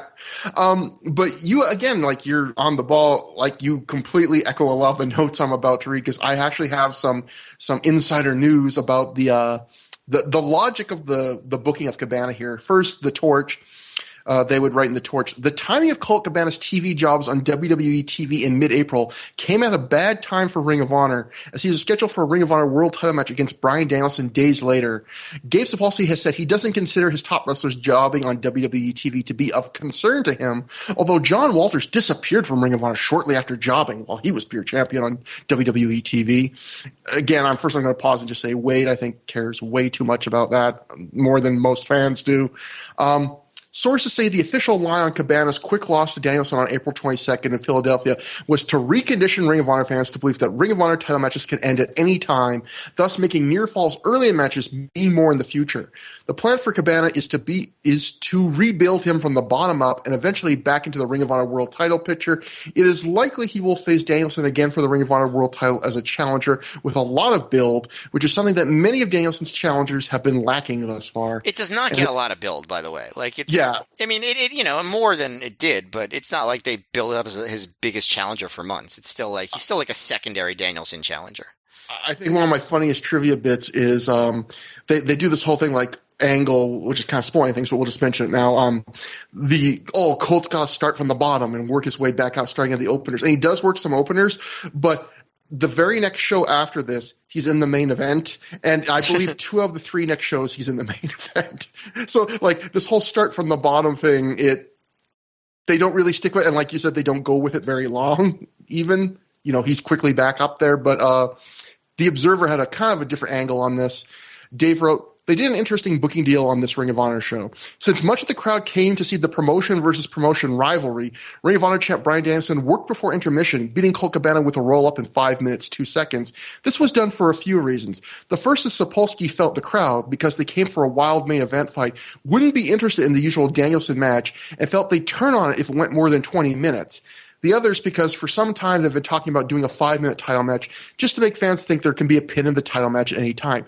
The gimmick is Cabana is now going to start at the bottom, working openers. The idea is to build him all the way back for a match with Danielson on the next Chicago show. So, like you said, Matt, exactly like even Gabe also thought, apparently, like, if we do a 20-minute Danielson match on the show, the crowd's going to fucking shit on it. They're going to – I don't know why I swore there, but they're going to shit on it. They're going to complain. Yeah, I think that's interesting. And what's also interesting is how this kind of a pattern, because just 2 shows earlier, they do the Danielson Roderick Strong match that goes like 55 minutes. And what did all the newsletters say was the point of that, which was apparently Gabe saying, I wanted to train the fans to think that a match could go close to an hour, but not an hour. So literally 2 shows later, he now does the opposite. Like Gabe, clearly this was a whole big initiative from him at this point to kind of in both directions. And that brings us to intermission. We go backstage where Gary Michael Campetta is with Jimmy Jacobs. Gary asks why Jacobs let up when he had the match won tonight. Jimmy says he wasn't going to let people go on Ring of Honor, ROHvideos.com and see Lacey naked. Jimmy says he did what he did tonight in the name of love. Gary says he can appreciate that. Like, Gary seems honestly touched. And then he sees Colt Cabana walking nearby. He just rushes over to Colt. Jimmy, you're old news. He asks Colt, what happened tonight? You lost so quick. Colt, still stunned. He walks away without saying anything at all. Gary says he's going to try and talk to Colt again by the end of the night. And by the way, I want to add one thing about the Danielson Colt thing. Colt did a great job selling how surprised and disappointed he was in himself after that loss. Like the way he collapsed on the mat, kept going back, like really, just like it was over the top, but I think it was really, really good at selling what had just happened. And this promo, I think, continues that. Yeah, and I think that's like the difference that makes this a good story. Like if you had just like if this had been a TV show and you would just immediately cut to commercial or something, like I think that's the difference between a good story and making him just look like a chump. Like the fact that he really puts out like this is crazy. Like this never happens to me. Like what's happened? I can't believe it. Yeah, exactly. It kind of protects him and makes it just a more interesting story. But first match after intermission, we get a Ring of Honor top of the class trophy title match. They kind of haven't really been building the top. I guess it's been changing or happening on the dark matches. But Derek Dempsey at this point was the top of the class trophy holder, and he successfully defends that when he defeats Pele Primo via pinfall in 3 minutes 18 seconds with a jackknife cradle. I thought this was a perfectly decent short student match. The CCW fans heckled them, of course, but I thought the match was solid. Pele continues to really impress me for a guy with so little experience here. He has some clear charisma. He has great body language. He sells everything like it kills him, which for a guy his size, it works perfectly. Dempsey wins with a spine buster immediately followed by a jackknife cradle. And Dempsey had some like surprisingly stiff shots in there, like a really big forearm, a big slap, so he was definitely being taught to work stiff, and I think he was doing a good job of it. Yeah, and so immediately after the match, Bryan Danielson makes his way back out to the ring. Dempsey and Primo have left the ring, but he tells them to get back in the ring. Danielson gets in as well. He has the mic, and the fans break into more overrated chants. We get more shut the fuck up dueling chants in response. Danielson says, you know what's overrated? And at this point, perfectly, a CZW fan does a very CZW thing and blows an air horn, which the CZW fans love. Like, you're like, yay, you picked the perfect time. And they keep doing it, but Brian says, what is overrated is fans who think they're cool and blow horns. Wrestlers who can't hurt each other by wrestling or hitting, they have to use weed whackers. Danielson, then he uses the F-word slur for gay people, and he says comparing CZW fans to gay people is an insult to homosexuals. He makes fun of CZW fans' repetitive chants and says Ring of Honor fans, on the other hand, are almost equally as dumb. Just kidding. And he has a real, genuine chuckle at that. It was very cute. Danielson gets on the CZW fans for being profane. He says there are kids in the Ring of Honor crowd, and he has the crowd give the kids in the crowd a hand. Brian says the two students in this ring are from the Ring of Honor Wrestling School, and the match that they just had showed more technical wrestling than CZW's entire history. Brian says as the new trainer of the Ring of Honor Wrestling School, these guys are only going to get better. Brian tells the CZW hecklers that he'll show his butt to them again if they keep doing chants, blowing the air horn, all that stuff. CZW fans then chant, shave your asshole. And Brian at this point gives a very genuine, you guys are only embarrassing yourselves, which I thought, you could tell he's almost going to lose it. Brian congratulates the students. He has them leave the ring. He says he's unfinished business. Brian says he's been the Ring of Honor champion for over 6 months. CZW fans then chant, you still suck at that. Brian says as champ and the Ring of Honor head trainer, he's now basically decided, I own this place, I run it, I can call my own shots. CZW fans at this point just start going, ho, to derail Brian, and Brian says, oh, it looks like we've got some big Hacksaw Jim Duggan fans here. He then says he thinks those fans think they're cool, but the funny thing is if they all charge the ring right now, he could kick out the crap out of each and every one of them. Ring of Honor fans chant, fuck him up, Dragon, fuck him up. Brian has the kids in the crowd cover their ears, and he has the crowd do the football chant from England. He says, you're going to get your fucking head kicked in. This is, by the way, the moment he really introduces it. Remember, he tried to get it in there at that Buffalo Stampede match with Carino, but this is where it really gets over because he just says it on the mic. He tells them what to chant. I think it's extremely funny that he's like, you should be original and chant this thing that I'm telling you to chant right now. But that I've already done once before that I picked up from soccer in England. Yeah, but hey, whatever, it works. People still chant it to some degree years later, so I guess it got over. I mean, it's in his theme song. They have that in the background of his theme song without, of course, saying that one. Yeah, if you listen to the song, there are people in the background chanting it, but they don't say the F word, obviously. His current AEW theme. So anyway, the fans do it. The fans seem really impressed that they did the chant. Brian, they pop for it. Brian says that was 50 times better than anything the idiot CZW fans have ever done. The CZW fans chant, that was gay. So again, 2006, everybody. Brian says since he only wrestled 4, and then he pauses because he doesn't know how long he wrestled, and he goes, Green Lantern fan, where are you? Which was a really cute moment that the fans pop for. Again, for fans that haven't been long-time listeners, Green Lantern fan, kind of less known these days, but mainstay of a lot of wrestling shows, and he was famous for, had a stopwatch on his wrist, would always time out the matches and immediately put them on the message board, send them into newsletters. Brian said he wrestled only for 6 minutes, didn't break a sweat, so he's going to wrestle again. Someone who won in the first half of the show. He says, Christopher Daniels? Sorry, I've already beat him. Austin Aries? I already beat him. The CZW fans chant TNA at this point. Roderick Strong? I've already beat him 3 times. So who's that leave? Delirious. If you have the guts, come on out here, challenge me for this title. Delirious comes to the ring. Delirious was ready instantly. I don't know how that happened. Delirious always ready, Matt. He's never out of character. He's the lizard man. He has to cover that face up. And always just standing in the gorilla position. Delirious comes to the ring, and Brian asks Delirious if he honestly thinks he can beat him, the best wrestler in the world, for the Ring of Honor World Championship. Delirious cuts a long promo in Delirious language, including singing the final countdown, until Danielson just slaps Delirious and starts the match. So before we get to the match, Matt, that was a long thing. I imagine if you're like me, a lot of the homophobic stuff, even from our guy we were big fans of here on through the years, was pretty disappointing. But it was also another example of just how good Danielson is on the mic. Yeah, in a sense, so I'm very high on Danielson's live crowd mic work in this era. This was probably my least favorite of that, partially because of the because of the slurs. Like, that's a big part of it. But also I feel like there wasn't a lot of substance to it. You know, it was a lot of just him having fun. So, like, he was having fun with the CZW fans, and like, so it was a lot of ad-libbing. So it was a little bit just more rambling and meandering than usual. So it wasn't like, of all the different mic work that he's done this year, is probably at the bottom of the list. But, you know, he still showed a lot of charisma and clearly was having a good time. Yeah, I agree. I mean, I probably enjoyed it a little more than you, but I agree that it was kind of formless in some ways. Yeah, but it does lead to a second Ring of Honor World Title match on the night. Bryan Danielson successfully defends the title again, defeating Delirious by referee's decision or stoppage in 15 minutes 43 seconds when Danielson used the repeated MMA elbows to the head. Matt, what do you think about this? Obviously, this was a big opportunity for Delirious. I think this match struck a good balance. Like, in the end, it was a good match. Like, it gave Delirious hope, but not in an overly unrealistic way. Whereas, like, this guy went from being a jobber to, you know, like, dominating the world champion. But I think so. Okay, so the match starts off with Danielson just like dominating for a pretty long time, but just like, he does it in this way where he's toying with Delirious. Like, he has so much fun. He's fucking with the CZW crowd.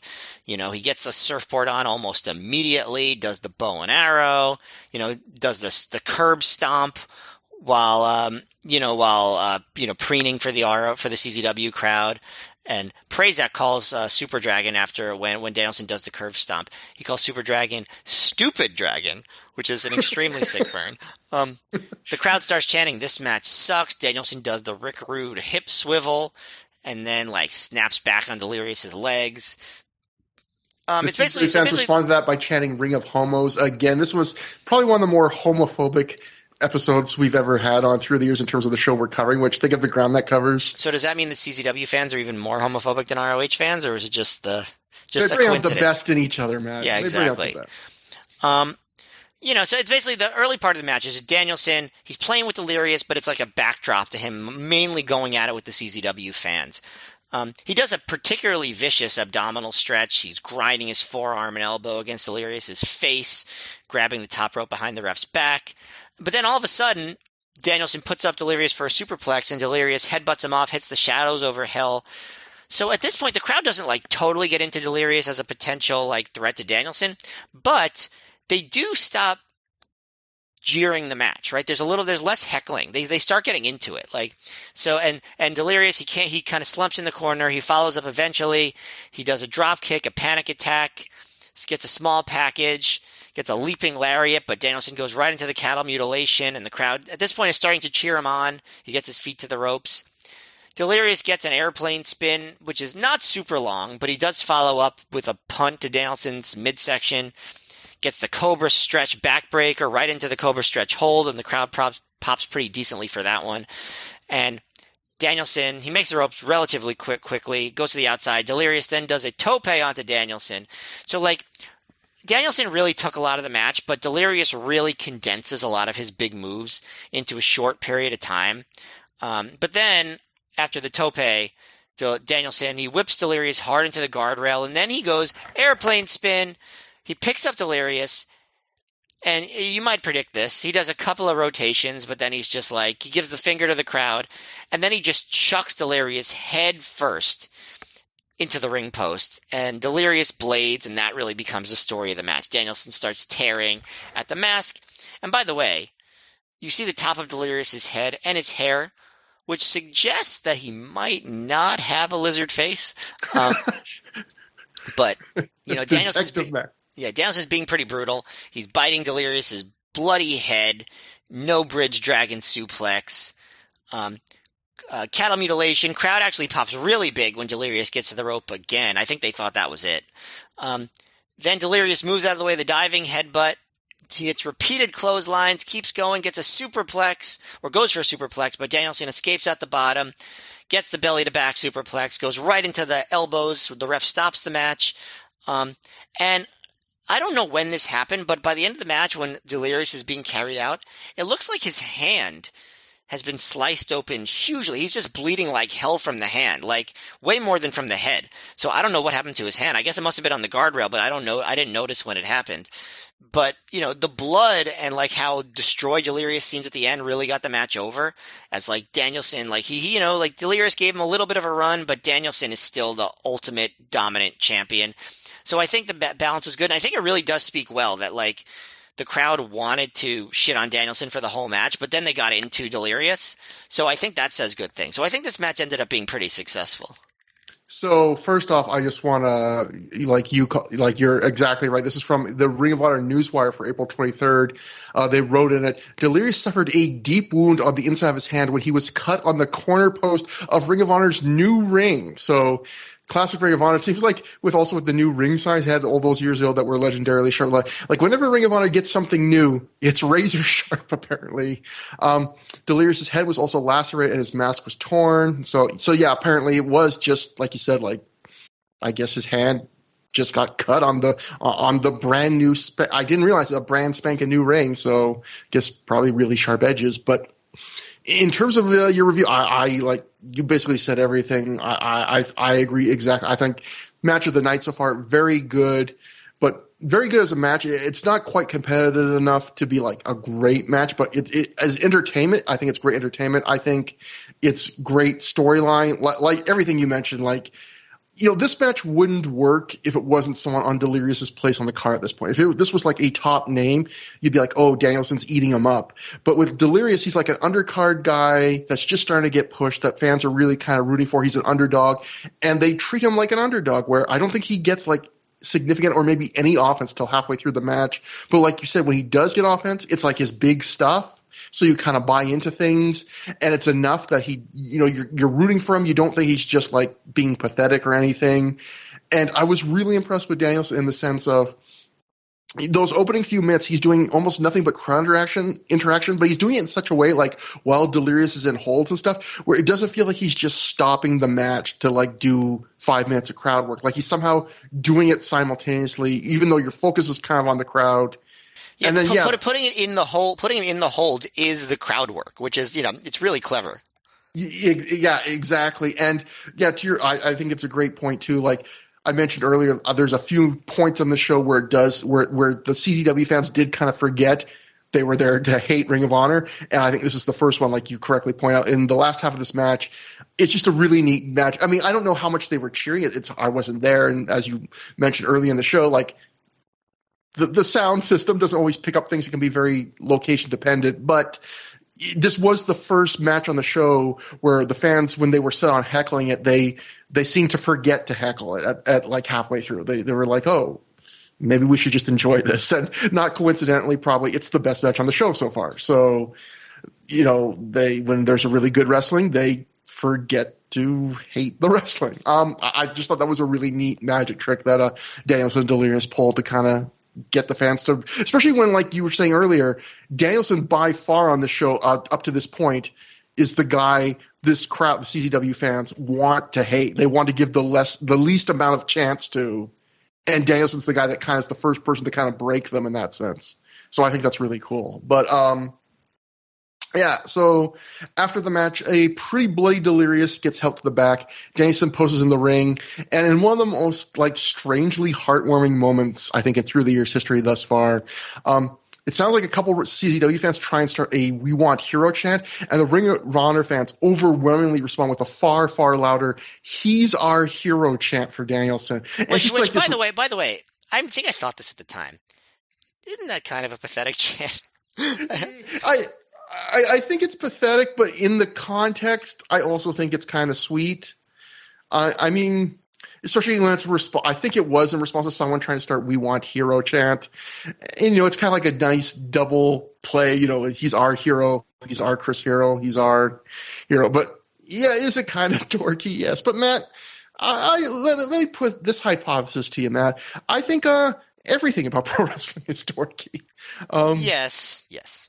I know what you mean, though. This is kind of a little bit beyond the pale, but it's a little bit of debasing. But you know what? You're right. It's wrestling. Oh, our deep based I said deep. Instead of deep vein thrombosis. The thrombosas are deeply based. Oh, this is a good show. So that brings us to the semi-main event, at least in terms of matches. That would be the Briscoes of Jay and Mark. They defeat AJ Styles and Matt Sydal in 12 minutes, 42 seconds when Mark pins Sydal after the Briscoes hit a spiked J driller on him. This was the first match, I think, from bell to bell on the show that the CZW crowd didn't heckle. I think basically from the start, they buy into this because this match kind of doesn't let the crowd turn on. Like, the wrestlers never acknowledge the CZW fans, and they just go balls to the wall, at least by the standards of this era and this show. This is just a moves with a Z match. It's just back and forth moves, and there's no real story or anything like that. But at least in what I caught, but. There were loud "that was awesome" chants during this match after the Briscoes did like a springboard kind of doomsday device, kind of made more of a heart attack kind of variation on it. And that was actually a "that was awesome" chant more than a "this is awesome" chant. Yeah, which are always I like that unique. That's a fun variation on that. There were actually Ring of Honor chants during this match that if the CZW fans were trying to shout down, there weren't enough of them doing it that you could hear. So again, that was, if you watch the show, that was kind of a new thing for the show at this point. I thought this was another very good match. I don't think it's quite great just because the standards for this kind of match, I've seen so many of these big spot fests that, like, they're even a bit faster today, and they even go a bit farther today with the big moves at the end. But a really fun match. I enjoyed this. Do you think if you put yourself in the brain of Trevor in 2006, you would have thought this was a great match? This would have been, I would say, at least 4 stars. Like, I would have been more like a whole level above. Definitely, this is definitely a match that it does lose a little bit in time. And yeah, if I put myself in that position, it's a better match. Yeah, I think Styles seemed pretty intense, although he does kind of botch a couple moves late in the match. And there are a couple botches that, to me, take it down a little bit. But you're right, like, the CZW crowd doesn't even try shitting on this match. They never even begin to. I think if there is a story to this match, I think it's like we're going to do callbacks to when AJ and Red wrestled the Briscoes. I think like there are little nods to that. Like at one point there was the I guess I would say the perpendicular stereo dives onto the Briscoes where they go like through like, adjacent corners. And crisscross applesauce. Yeah, crisscross dives and stuff. Yeah. So I think like maybe you could say that's a little bit of a story, but otherwise, yeah, it's about big moves and the Briscoes are just, being badasses and dominant. And like, I think that this match, the Briscoes are really showing like that they're men now, like they're hard hitting. They're big. They're showing a little bit of the heellessness by distracting the ref when they're working over Sydal. Pull it, while, kind of baiting AJ. In they even when the Briscoes slow things down to work over Sydal, like the match is constantly in motion, and they do some really cool variations. Like you mentioned the Doomsday Rana springboard, but there was also not the Doomsday Rana, the Doomsday device. Yeah. But there was also like how AJ Styles does his like nip up Rana move. So he did it to Mark here, but it was almost like a Frankensteiner because Mark got spiked right on the top of his head, which I thought was really cool. And yeah, that finishing sequence was great with, Mark and AJ fighting on the floor, Mark throwing Styles into the guardrail, then just like running in the ring as Jay blocks Arana by Sydal, holds Sydal up for the springboard Doomsday device. The other botch that I noticed was a little bit, okay, so it wasn't, I mean, you really had to be microanalyzing it like we do, but so Sydal blocks a J driller and hits the standing moonsault, and like he looks like he's going to cover, but then he must have been reminded that he has to do another spot first, and so that kind of like made the timing weird. So basically the spot was that like Sydal had to back into Mark, who was on the apron, who like kicks Sydal, and then the Briscoes hit the spike J driller on him. But I thought the cool part of that ending was AJ tries to dive to break up the pin, but Jay pulls him away as Mark pins Sydal. So yeah, I thought the match was just really exciting. I agree. It was really like a high, very, very good. Maybe if it was a little bit longer, a little bit faster, maybe some more dramatic near falls, it could have gotten to the great even at this pace. But I think that it was a really good addition, and I think it, added to the Briscoes' momentum here. And I think Sydal and Styles are a good team. Yeah, and the sad thing, well, maybe not sad, because I guess we can talk about it more when he has his last couple of matches, but this match is the end, basically, of AJ Styles is like a semi-regular in Ring of Honor. Like, he'll be working one show in July, one in August, and then he's out of Ring of Honor for years and years. So in terms of him being kind of on like a bunch of the shows and really in the company at all, the second thing is over in a few shows, and then, but this is kind of the end for him as semi-regular AJ Styles on the second run, which is, I mean, I still liked him on these shows, but he wasn't the same, but that's kind of sad. I also just realized I forgot something because you were talking about like how pinfalls work. One thing I wanted to mention about the four-way with the great ending with the Delirious and the 450 and the Ricky Reyes stuff, or it wasn't the 450, it was I'm mixing things up. It was Delirious four-way. There's a moment in that match where, remember on the recent show I was saying like, oh, does it count? Like, did Delirious get out of the Ricky Reyes choke? And because he had found like 3 counters of it in the last match, and you were like, yeah, it probably didn't count. Well, Ring of Honor clearly didn't believe they count because they were still like, no one's gotten out of Ricky Reyes' choke on this night.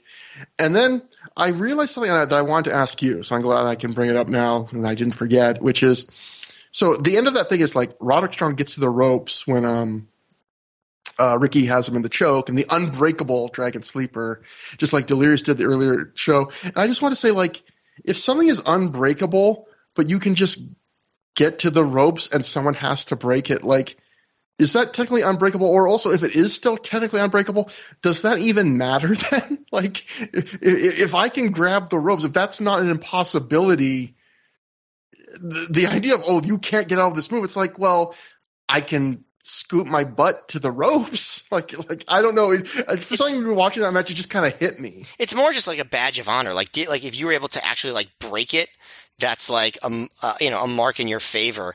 Whereas you get to the rope, sure, but like actually escaping it, you did something no one else was able to do. So I guess it's more like that. It's more like just to say you did it, as opposed to that it's something that was necessary. Does that make sense? Yeah, I get that. Yeah, that's a good way of putting it. Next, we get a video recapping highlights of the Ring of Honor's first 99 shows. Matt, you and I think we both recently, probably me a little bit more because I'm a meanie, but gotten Ring of Honor for a few highlight packages that obviously had a lot of work put into them, but just went on way too long, had too many random clips. I think, to their credit, this video package is pitch perfect in those respects. It's 2 or 3 minutes. It's tons of quick little clips. It's pretty much exclusively iconic moments that should be in there from the first 99 shows. And pretty good stock music also. Yeah, and I am embarrassed to admit this, Matt, but I actually got very slightly emotional watching this. And it wasn't I'm nostalgia. Laughing at you, sorry. No, it's okay. It was Matt. This is an embarrassing. This is my he's our hero moment. But I was embarrassed writing this in my notes just to remind myself to bring this up. But I want to be shamed. It's my kink, Matt. No, no, glad to help you out. It's not. No, if that was my kink, my life would be so good. Actually, with how often I'm embarrassed. But no, it wasn't for like nostalgia for the matches as much as it was like nostalgia for doing this podcast. Yeah, it was. It really was. It was like, man, like, because it was this feeling, and I think I've mentioned this before. It's the idea of like, I'm probably never going to revisit this stuff again. The feeling I got, I was trying to think of it the other day when I was brushing my teeth. I was like, why did I feel like that? Why am I a man feeling feelings, especially these weird feelings? But I think what I realized was it was kind of the feeling I imagined people would get that they described like, when you go not to your 10-year high school reunion, if you liked going to high school, but like your 30th or 35th or something, like that idea of you don't know if you're going to see these people again, and you like them and maybe you'll see them again. I don't know. And I kind of felt that watching this was like, with through the years, one of the nice things you've given to me by, coming with the idea for this podcast is we can revisit these things. And with a lot of these moments, I was like, maybe I'll watch some of these again, but maybe I won't, like maybe this really has been it. And I got a little tiny bit emotional. Well, you know what? I am actually, and I think I've posted this before, but I'm going to post another video that was fan made that's on YouTube. Somebody made about the 100th show that was set to a cover of Forever Young by Alphaville. I know I've posted it before, but it's been a while. And I actually like that one even better than this one. And if you thought this one made you tear up, wait till you watch that one if you have never before. Yeah, I'm gonna post that on Twitter right around the time that this podcast goes up. Yeah. So if Twitter still exists in a couple hours. Finally, the one good thing on Twitter this month. But I just want to make clear, it wasn't crying, Matt, but definitely it's maybe slightly just feeling in the stomach of, oh man, life, it's passing, Matt. I can't go back. But what I really want to say, Matt, is let's instead of doing episode 101, let's just start over again. Let's just never-ending loop of first 100 episodes. But no, sure. What do we think of the opening segment of the first show now? Just like Ring of Honor through the years, the college years, where we got a bunch of 20-year-olds that were on the pod with us, and we're just like, what'd you guys think of this? We already talked about this for 3 hours. What'd you think? We're just listening. But no, just to get you, just because you want to talk to 20-year-olds. It's the only way. It's the only acceptable way. The highlight package ends with a graphic that says, "Thank you for getting us to show number 100." So that was again, a nice, a very grateful tone on the show with some of the Gabe comments and that little graphic and stuff like that. Grateful and horny. Those are the two emotions that were expressed by Gabe on this show. The love language of Gabe Sapolsky we've discovered. It is now time for the CZW Ring of Honor debate. Ring announcer Bobby Cruz introduces Gary Michael Capetta, who tells us he is here to moderate the great debate, which is what it apparently was called. I forget that. Jim Cornette comes out first using a crutch backed up by Adam Pearce. Big ROH chant for him. Cornette says he isn't impersonating Tiny Tim. He's on a crutch because he tore his cartilage in his knee in the skirmish with the hardcore wrestlers in Chicago, and now he needs surgery. The CCW fans heckle Jim, and he asks them if he goes to where they work and slaps the penis out of their mouths. I will note... Classic Mr. Show reference to me.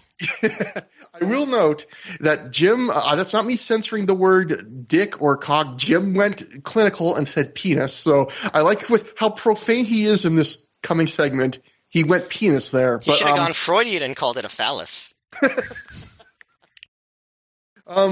Pierce says that that's Pierce when Cornette makes that line. Pierce goes, "That's a legitimate question," which I thought was funny into the camera. Cornette goes on to say that he postponed his surgery to defend what he believes in here tonight. He points out that Pierce is holding his bat, Velmolu. Cornette says Ring of Honor isn't paying Pierce tonight. He is to defend him in case someone tries to attack him. CCW head John Zandig then comes out to the CZW theme carrying a barbed wire covered baseball bat. In a nice touch, he enters from the back of the building and not from the standard wrestler's entrance that would be connected to the Ring of Honor locker room, so I like that little attention to detail. A couple fans actually throw leftover toilet paper from the Jimmy Rave entrance at Zandig as he hits the ring. The crowd chants "fuck him up, Zandig, fuck him up" from the CZW section. Capetta lays out the debate rules. He says there's a coin toss earlier the night to see who gets to go first, which Cornette won. Each side will make opening comments, and then the other side will respond to those comments. As you'll see, there's no real form to this thing. It's Cornette yells for a while, Zandig yells for a little while, it's over. It's not a very rigid debate. But I guess the main part of the rules is Cornette got to go first. Exactly. That's the only thing really you need to know. Cornette tells Zandig he could clean his home promotion with that toilet paper that just got thrown in the ring. Jim says he has hired and fired guys that Zandig would blow a goat to be able to meet in person. He has worked for guys that Zandig couldn't get close to unless he was pissing next to them at an airport. He says he's seen tapes of CZW and Zandig couldn't book Lassie in a pet shop. He shuts on all the weapons CZW wrestlers use, which of course gets the CZW fans to chant for CZW. But Cornette says he didn't come here to talk to Zandig. He came here to talk to the Ring of Honor fans and the hardcore fans. Cornette says they are all Philadelphia wrestling fans. They're all in this together. And what's at stake is the reputation of wrestling in Philadelphia. He was here when it started, 1986 at the Philadelphia Civic Center for the NWA, which that actually I was surprised that gets a pop from even you didn't hear the CZW fans boo that. Fans like when their city gets talked up, apparently. He says that's where it first started, when fans in the business started to realize that fans in Philadelphia were a little more discerning, a little smarter. They led the wave of fans cheering guys not due to what dressing room they came out of, but their performance in the ring. Wrestlers knew that when you came to Philly, you better have your working boots on because the fans there would tell you if you sucked or not. Cornette, at this point in the promo, is getting mostly cheers from the entire crowd, which again, like Danielson, pretty impressive, I thought, at this point, but we'll see. Cornette says he'd sit back there with Ric Flair, Tully Blanchard, Arn Anderson, and the Midnight Express, and they knew one of them would steal the show. Cornette sees Zandig get agitated at this point, and he asks Zandig, does he have anything to say? And Zandig asks if he'll ever shut the fuck up, which actually gets a bunch of boos just in general at this point.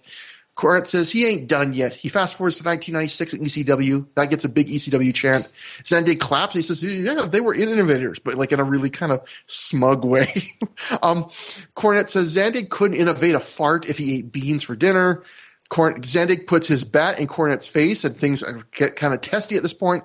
Cornette says if Pierce shoved his bat up Zandig's ass, it'd be like stirring a rain barrel with a soup spoon. Cornette gets back on track. He says whether he agreed with the prick who ran ECW or not, for every hardcore match ECW had, they introduced fans to some great wrestler, like one of the luchadors, like Rey Mysterio, like Eddie Guerrero, like Chris Benoit. He says one more time Philly was on the cutting edge, and they were known as the place where the fans knew wrestling.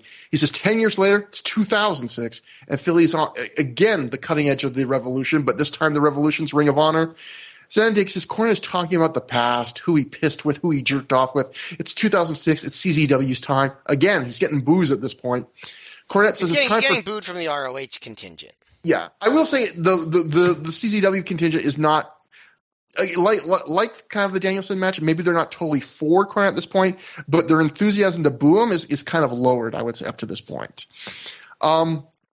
Cornette says it's time for Philly to decide what their reputation is going to be. You know, is it going to be the cutting edge with talented athletes, or the home of hardcore wrestling? A peep show with Zandig as the head jizz mopper. Zandig asks Cornette if he's blind. He says Cornette and everyone should be thanking him, because without CZW, this building would be half full right now. True. And that this. Yeah, and the fans start, this starts getting the CZW fans back, He gets them to chant CZW, and they get immediately drowned out, though, by the much louder ROH fans. Cornette asks the fans if they want to support the freak show or the real show. Is wrestling going to be owned by some billionaire and his kids, or the new stars and talent? Do you want to soar with the eagles or scratch with the chickens? Zandig says, this isn't New York, because Cornette was referencing New York, WWE. He says, this is Philadelphia. Fuck New York. We're talking about Philadelphia right now. Cornette asks Zandig who the hell he thinks he is to piss in the pool he's devoted 25 years of his life to, of a town that's been on the cutting edge. Zandig says if Cornette's so anti-hardcore, what about Smoky Mountain Wrestling and when they tried to do hardcore wrestling? He says Cornette's jealous because they couldn't do what CZW does. They took hardcore beyond Smoky Mountain and what was happening in the 90s. Cornette says the Smoky Mountain stuff was guys settling issues, not stunt shows with broken glass done by people with a morbid need to be seen as somebody with a couple hundred bloodthirsty morons, or seen by those people. Zandig asks Cornette what the hell he's talking about. He says half of Ring of Honor's locker room tonight came from CZW. Cornette says, well, guess what? Half of the locker room wouldn't go back to CZW for $1 million. And then at this point, in one, I think the best lines of the debate, Zandig points out about a half dozen of those Ring of Honor wrestlers are booked for CZW's next show, Best of the Best, right here in Philly. So I sort of agree with you and sort of don't about that being a good line, because I think it's kind of a cheap point. Because I think the better line is that they came from CZW, but the reason those guys are going to be on this CZW Best of the Best is because the whole gimmick was that it was CZW versus ROH. Yeah, you're right to a degree. Yeah, you're right. So anyway, Zandig continues. We're getting through this. He goes, think before you speak, Cornette. Cornette apologizes and says about a dozen of those wrestlers will be in a movie they're making about CZW called Broke Neck Mountain. And then he says a horrible slur for gay people, you something fucker. Such a homophobic show, the most homophobic show probably in years. Like I said, this is probably the most homophobic show we've ever covered, hopefully ever will cover. Zandig says Cornette was crawling from under a man's desk writing nothing. So I guess that's a weird – he's like, you don't want to go there, Jim. I guess that's he mentions something in New Jersey. Was he talking about Dennis Coraluzzo? I was trying to think of what was going on in New Jersey. Yeah, it was hard to make out because also they were starting to talk over each other. But it was definitely something very inside baseball with the implication that you were giving fellatio to people. So there's lots of shouting over each other at this point. Cornette calls Zandig a pathetic excuse for a wrestler, a pathetic excuse for a man, and just pathetic. He's out of here. Cornette goes to leave, and Zandig says Jim is out of here like Smoky Mountain. He says, like every company he's run, everything he touches goes to shit or they get rid of him. Zandig says he's tired of talking. He's not big on talking. He has to see the CW wrestlers to take these guys out before he does. And then they come out from the crowd. Chris Hero, Necro Butcher, Super Dragon, Samoa Joe's music hits. So before we get to any of that, this was a long segment. This was kind of billed as like the semi-main event of the night. I would say Cornette won most of this debate. He's obviously the more if you want to view it as winners or losers, he's obviously the more polished debate guy. He smartly framed everything as a war for Philadelphia's soul more than CZW Ring of Honor. He was more just like, look, Philly's great. Ring of Honor is like the next in a line of great things in Philly. Do you really want to like shit on it? And I thought that did kind of dampen the CZW hatred of him.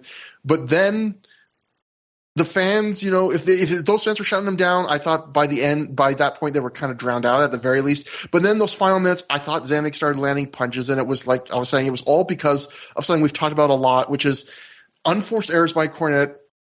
Because when it comes to CZW, he doesn't really know what he's talking about. Like when he talks about CZW drawing fans, he looks really stupid to those who know the scene, especially when Zandig points out right to his face, like, you're doing big, like half the people here is because of CZW right now.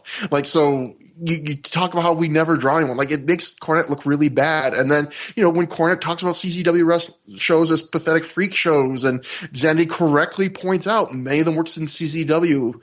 And, even Cornette's comeback is unfortunate. I know, Matt, you think, it's misleading in a way it is, but it still allowed Zandig to kind of shove back in his face. Like, you're saying, oh, they wouldn't go back. Like, they're going back this month. Well, right. The reason that it works is because Cornette doesn't know what I said. The thing that I said, which is that there's the best of the best, and it's ROH for CW. He probably just didn't even know that was a thing. So, like, exactly. He couldn't make that comeback because he didn't know about it, and like he doesn't know anything about CZW. He probably never watched CZW. He literally talks about, like, he thinks it's probably backyard wrestling. And, like, I don't know if anyone smartened him up. Like, no, a lot of it's, like, very similar to what ROH was doing, other than, the hardcore stuff, which ROH also did some of, and I just think, and Cornette's a great promo. I think that he comes off as unlikable because he does stuff like, oh, yeah, I book people that you wish you could meet. Like, what kind of babyface says stuff like that? Very big timey right off the bat as the first impression. For a guy who shits on like WWE and big league wrestling, including in this promo, to kind of start off with like, oh, I basically saying without saying, like, I've worked for WWE, like. Well, he's always had that mindset, right? Like, oh, there's the professional wrestling, and they're polished and pro, but it's just like, if you're gonna make him the mouthpiece, at least like inform him of what like the issues are. I don't know. Like, it's, again, whenever I criticize Cornette in these promos, I always want to have the caveat, like, this obviously worked. So, but I don't know. I don't think he came off well. And he obviously got flustered at the end when he just went right to the homophobic stuff. I was going to ask you, like, I'm glad you said that, because I was going to ask, obviously this whole promo, Cornette's angry because Cornette, he's like the Hulk. He's always angry. And, this promo the point was to be angry in a way. But, like, I thought that once, like, Zandig started scoring punches like late in that debate, that moment, like you just said, like, I think Cornette, like, when he dropped the homophobic thing, I thought that was like from a different kind of anger. I thought like he really did touch a nerve at that point. Well, like, you're making me look bad because I don't know what I'm talking about and you're exposing me, like that kind of anger. Like, for fans who watch this, like, it's really fascinating. Like, you will see a change in his demeanor. Just like, it's not overwhelmingly obvious, but like it does feel like he kind of realizes, like, fuck, Yeah. Now when I said Cornette wasn't likable, I don't think that, like, Zandig and I would be getting on like old buddies either. Like, I don't think that I would really enjoy his company, nor do I think he could go 5 minutes without wanting to kick the shit out of me. So I feel like, it would be mutual there. But, I feel like Cornette could be better in these if he just was willing to, like, learn a little bit about what he was talking about here. I mean, he's so much more polished. Like, if he had just known his stuff, if he'd done his homework, I think he would have mopped the floor, because I think he was kind of on his way to doing that. And then, like, he just gave a bunch of free kind of shots to Zandig. And I kind of remember people kind of being surprised that Zandig actually got those in. But again, I think, if you rewatch the shows like us, you can tell right from the start that Cornette never really, like you said, does his homework, I wonder what would have been different if it was like Hero instead of Zandig in that spot. But I wonder if, like, it would have been better for the CZW side, or if it would have been worse because Hero would have been like too reverent of Cornette. Yeah, I think Hero wouldn't have gone for the throat. Like he certainly probably wouldn't have done like the in New Jersey under a table Yeah, that blowjob would definitely. reference. But that would have been that's better if he didn't do that. Like that's bad that Sandy did that. Yeah, but I mean, Yeah. I don't know how much of those kind of things bugged him, but like he wouldn't have gone for those kind of low blows. I think we can assume. Yes. So the Observer wrote, although most polls have Cornette clearly dominating the debate, it went off tremendously, and Zandig came off far better than expected. At one point, both raised their voices and started yelling at each other. So again, that was kind of it's funny. Like it is, I feel like the Observer always so glowingly in this period loves everything Cornette does that just to say that Zandig came off better than expected, like it's almost like when a poll is skewed and kind of does like average numbers for the party they're usually skewed against. Like just even Dave having to kind of, oh, people were surprised. And again, like it's not like Zandig was great. It's just he got a few good lines in. Yeah, I mean the thing about like the ROH versus CZW feud, like this, the dirty secret is like to the extent there was any reality to the feud, it was sort of like a turf war, whereas like just like who got more buzz, who was but like philosophically. It's not like CZW and ROH in this era were that different, right? Like obviously CZW leaned more into the hardcore stuff. ROH was a little bit more like elegant, but it wasn't like the stuff they were presenting up and down the cards were completely worlds apart in terms of style. You know what I mean? They both were like, kind of like followers of ECW, successors to ECW in two kind of slightly different ways. Yeah, I agree, and I think it probably is telling that a lot of the CZW fans, like some of their chants, like for Danielson and stuff, is the word overrated. Like I don't even necessarily think you maybe. I'm sure some CZW fans hate ROH. I'm sure a lot of them were just playing along, like we talked about off the top. But I think some of it was not even just we hate Ring of Honor because of what it is, but just because that kind of resentment of maybe going to what you just said, which is like, people act like Ring of Honor is so far above it, and like guys like Cornette think like it's a different world with different wrestlers. Like I can imagine if you were a really big CZW fan and saw a lot of these guys come up from there, you would probably resent that. You feel like, well, why did they get so much shit? So much praise. And like no one appreciates that. We recognize some of these guys first. They got their bookings here first. Yeah, and no CZW match ever gets voted for match of the year, but that's because Dave Meltzer never took like 2 seconds to review a CZW show. Yeah, and that reminds me of like I remember there was that letter I think we read once to the Torch like from years ago where someone was like, why don't you review IWA Mid-South shows? And I think a lot of the other big indies of this era, there was definitely some resentment from their hardcore fans who were like, why doesn't anyone give like 1/20th of the coverage to us when we also have good stuff and a lot of the same wrestlers? And I don't think that's necessarily completely unwarranted. No, it's not. And like, it's like, I feel like the major sheets or whatever you want to call it, the influencers can pay attention to like one indie at a time. Like it feels like, and then, once ROH's buzz died down a little bit and Dave Meltzer started going to PWG shows in person, suddenly he would review those shows. You know what I mean? Like now it's GCW. Like it's the one that you might get a little bit of lip service. Right. Yeah. Although certainly none of those matches have getting the kind of reviews that would get them match of the year. I'm just saying, like in terms of Dave Meltzer, in terms of Dave Meltzer's reviews, he's not giving those matches match of the year type buzz. No. That's all I'm saying. There was the Will Ospreay Nick Wayne match, which is like catnip for Meltzer for a variety of reasons, but he went out of his way to watch that one. Anyway, brings us to the main event. Team CZW of Chris Hero, Necro Butcher, and Super Dragon defeated Team ROH of Adam Pearce, BJ Whitmer, and Samoa Joe in 25 minutes, 28 seconds when Hero pinned Pearce after Claudio Castagnoli interfered and assisted Hero with a Hero's Welcome. So, Matt, this is the big man event. This is like the selling point in a lot of ways of the show. I guess that and the debate. I mean, very memorable. What'd you think about it? Yeah, so this is part of a pair of matches that I think are companions, which is this and then Cage of Death in a few months later. And in terms of historical significance, people talk about the Cage of Death all the time. It's like, one of the greatest things in ROH history. This match is sort of forgotten except from like the real hardcore fans. And I think, by the way, this is another thing where I can say part of that is Dave Meltzer reviewed Cage of Death and didn't review this match. So this match doesn't have a star rating, nothing like that. So that's a big difference in terms of buzz and stuff. I know that live, watching both of those, I had more fun at this because it was all over. The crowd was going nuts, constantly. It wasn't like, these like, because, the cage, we'll get to the cage of death when we get to it. But like this match just like was pretty nonstop, constant. I feel like actually the closest comparison I have to a live experience for this was the Anarchy in the Arena match that AEW had at Double or Nothing 2022, which I was also live for.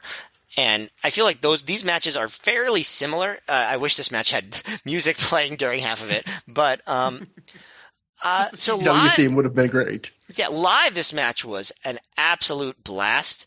I think that on video, what would have made the match better was commentary, because this is one of those matches where Gabe decided, the atmosphere speaks for itself, electric atmosphere, so we're just going to not have any commentators.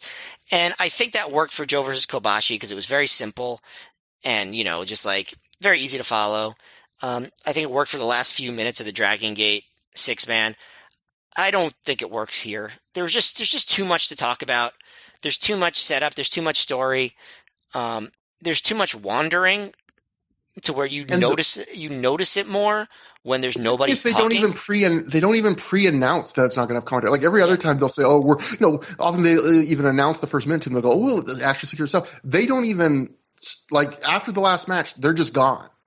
Yeah, I think this is the most egregious example so far of like, clearly this was not the right decision for this particular match. But, obviously it's a really, exciting match. Just, things are happening all the time.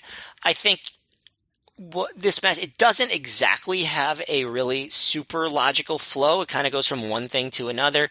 You start out with a few different like pairings. Like, first of all, the first thing that happens, which sets up the later in the match, is Claudio comes out, steals Zandig's barbed wire bat, and like Zandig chases him to the back. Like that's the opening. And then you get, three pairings, which is Necro Butcher and Adam Pearce, BJ Whitmer and Super Dragon, and Samoa Joe and Chris Hero.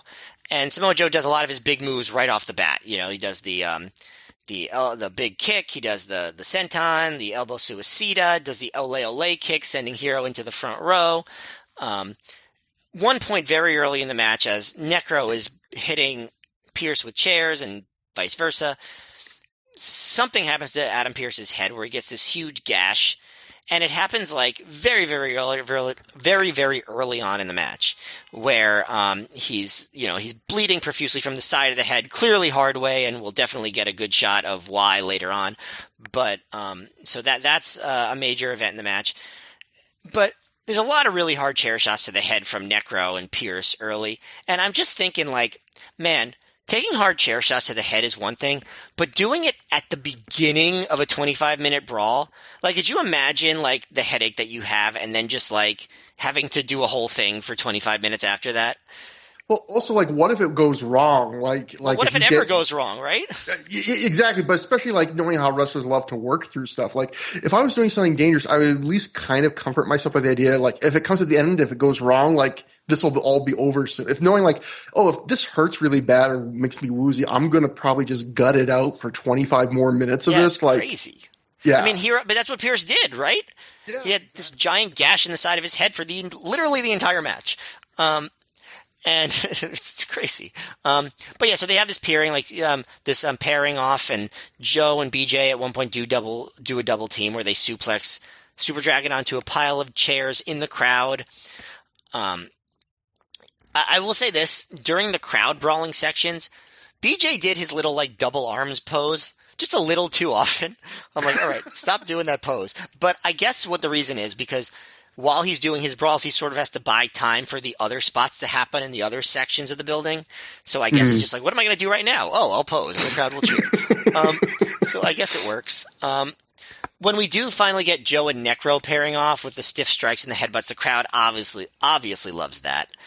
ROH is pretty dominant early on. By the way, you also have two referees here. You have Todd Sinclair counting the ROH pins and Bryce Remberg counting the CZW pins. So that's a good little touch. At one point, Super Dragon gets in the face of this fan in a franchise Shane Douglas t-shirt. Like, it's really, really close. until BJ just like wails on him. And it's funny because the fans seemed kind of scared when Super Dragon got in his face. And then when BJ hit Super Dragon with the chair, the guy was like, yeah, take that. Fuck you. Like, you know what? That's a fan that should have said he's my hero, because that guy might have just had his life saved. Yeah, knowing Super Dragon. I mean, yeah. So was this the match where they have the story that the one fan where Super Dragon does like a shoot monkey flip to him? Do you know that story? Like, I didn't see that, and it certainly wasn't on camera. But do you know that story? It's funny. I forgot, but I just looked at my notes. So, the only note I have on it is Mike Johnson wrote, there were only two downsides to the show. One was Super Dragon was getting really physical with the fans, and with the exception of one dolt who threw water on him, there was no call for that whatsoever. Ring of Honor needs to ensure this doesn't happen again if they intend to keep the great rapport with their fans. So, and yeah, he just keeps going on, but it's, if you do enough searching, I guarantee you will find something on this shoot monkey flip. But yeah, it sounds like this was like multiple people that Dragon was having encounters with during this match. I'm glad I was in the bleachers, the ROH bleachers, and not on the floor to get in the way of Super Dragon. But it did add to like the excitement in the building of just like the chaos, like which is what made the match so exciting live. But so at some point, a table shatters and like Joe starts attacking Necro. I mean, a Necro starts attacking Joe with the charge of the table. At one point, Super Dragon, he's in the ring with BJ. He charges BJ, but BJ moves. Super Dragon hits his shoulder on the post and flies to the floor. And then you get Joe and Necro in the ring. And Necro sets up two chairs facing each other and goes to powerbomb Joe onto them. But Joe fights back, and then he turns the chairs around, which is a spot we've seen a few times since then. But this is the first time I remember seeing it, where he puts the chairs back to back, and then back suplexes Necro onto like both of them, that spot was nuts at the time. I think it's a little bit more cliched now, but like at the time, it's like, holy shit, that is insane. I mean, it's still insane. But I had to rewatch a bit of something for something I was writing where it was Joey Janela versus Kenny Omega from Dark, and I remember like they do that spot then, and even then, it still feels shocking even all these years later when you see a guy like get slammed onto just the top end of chairs all back to back, like having so little surface area. Such a stupid thing to do. But I mean, as Necro continues to take chair shots to the head over and over and over and over again in this match. And then there's a cool spot. I remember live, the visual of this was really cool. Joe goes to the back of the armory and then like gets a table and carries it all the way to ringside. And I'm just thinking like, there's probably tables under the ring, but it is a really cool visual. So it's probably worth that. Of Joe just like walking all the way through the crowd with the table. We get this like mid-match fist fight with Necro and Pierce, and Necro basically stiffs him and knocks him down and asks Remsburg to count him down. And while this is going on, Super Dragon starts digging the timekeeper's bell into Joe's head. Pierce gets up, gets the better of the fist fight with Necro, but then Hero breaks that up by cravatting Pierce, so Pierce just back suplexes him. Then we get Joe sidewalk slamming Super Dragon on a table that's propped up on the apron that's basically already broken. And then we go back to Joe versus Hero, but Super Dragon and Necro jump him. Necro starts whipping Joe with his belt. Pierce spinebusters Hero. It's so funny. He hits a big splash on Hero while yelling ROH. I thought that was a little bit much.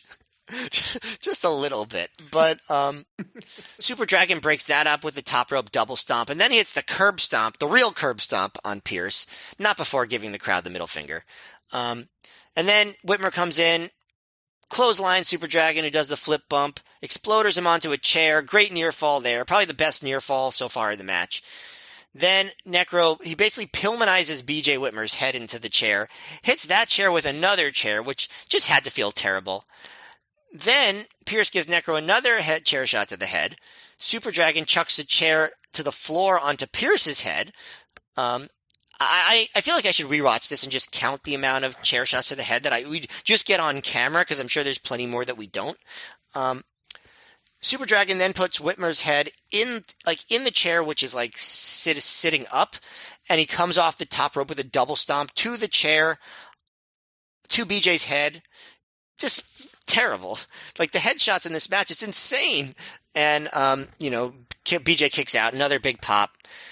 Then the big spot of the match, Whitmer and Super Dragon fight on the apron until Dragon hits a really crazy psycho driver, which is basically the Super Dragon has Whitmer up in a torture rack and then like puts him down like into almost like a pile driver through the table onto the floor, which I guess is probably the biggest spot of the night, honestly. And that's when we start moving toward the finish. Hero motions to the back of the building. Zandig comes in. Joe goes after him. And actually, Joe actually sells for Zandig a bit as Zandig pounds on him. Necro knocks out Sinclair from behind, and Sinclair takes a pretty good face-first bump. And Hero proudly locks on a cravat until Claudio appears. Claudio shoves Zandig to the floor, pulls Hero off of Joe, but then he shoulder blocks Joe to a huge reaction, and then hugs Hero, even bigger reaction. So it's funny because the way that Hero reacted to Claudio shoulder blocking Joe almost was like he was surprised. So is the storyline here supposed to be that Hero didn't know that Claudio was going to turn on ROH? I couldn't tell. I'm not sure. That'd be interesting because, again, I think we talked about on a recent show, like the last show or something, like there were some things they did in that angle that made it definitely foreshadow this. It'd be weird if like Hero wasn't in on it, you know? Yeah, it makes sense. Yeah, just the way his reaction, I guess, just like you're right. Either way, it is kind of inconsistent. Yeah, I mean, either way, it got over really big. It was a good angle when Claudio turned, and so then Pierce comes in, he missiles dropkick Claudio, but Hero takes him out. We get our first big homicide chant of this feud, and I wonder if that was the moment when Gabe was like, "Oh, that's the direction I should go," where homicide is the savior of ROH. Because if you notice, after this show is when they start moving away from Joe as the main guy to homicide. So I wonder if this was like a light bulb that went off in Gabe's head, or if he had already had a plan like that in the first place. Because homicide had nothing to do with the CZW thing at all before this. Yeah, I thought that was really interesting too. Like that the fans saw him as like someone that could save us before Ring of Honor had done a single tease for that. It's almost like, I wonder if I was homicide, I feel a little bad though, because it felt like Joe was that guy in the CZW feud until he started to get involved with it. Like they would always just chant for Joe when Ring of Honor was down now. I feel it's almost like, well, homicide's our second choice because Joe's involved now. So who's going to save us if Joe's already needing saving? It's homicide. I don't think that homicide would have been disappointed or surprised to learn that Samoa Joe was a bigger star than him at this point. So I don't really feel like that, but I get what you're saying. Yeah. But then, Kings of Wrestling, they hit the double team Heroes welcome on Pierce. Hero pins Pierce. You got a huge CZW chant as Joe covers up Pierce. Obviously, if you could listen to, my recap, there's so much that went on here, and the crowd was going so nuts. It was a blast. I don't think it came off as well on video as it did live, and I think the lack of commentary does take it down a bit. But this was a great brawl, very memorable, I think forgotten and worth watching. Man, do I wish they had fewer shots to the head. I just felt so terrible for these guys.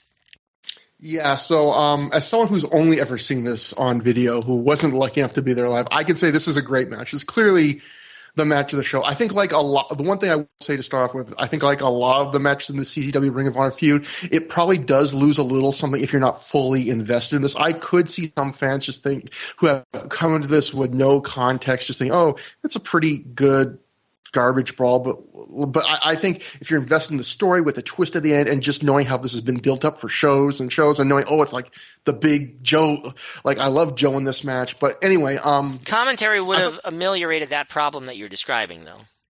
Yeah, no, that's a great point too.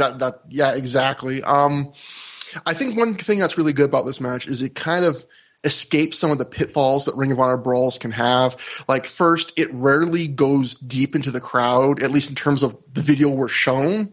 You were there. I don't know if there was a lot of stuff in the crowd obviously there must have been with Super Dragon and stuff, but when we do see it's very brief, which basically means most of what we're seeing brawling is either in the ring or right at ringside, which is really well lit. So it's like you never have that problem of like, I can't see what's going on. And also the other thing is a lot of times with sometimes brawls, especially something that goes this long, it gets kind of repetitive and kind of boring in some ways if it goes this long.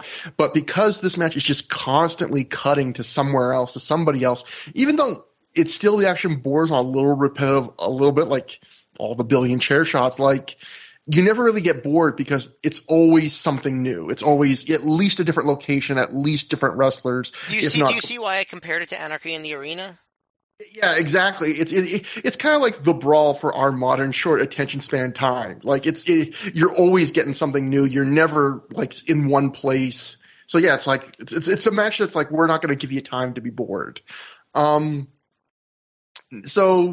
yeah, those are the two. And I love Joe in this match because, Joe's a great wrestler. I was just defending him on Twitter before we started recording. And one thing is, we've documented this on through the years. He's kind of settled down into kind of like an elder statesman role at this point in Ring of Honor, where he's not usually involved in the big things. His effort, I don't think he's mailing it in, but he's not full out Joe because he's often not even called to be.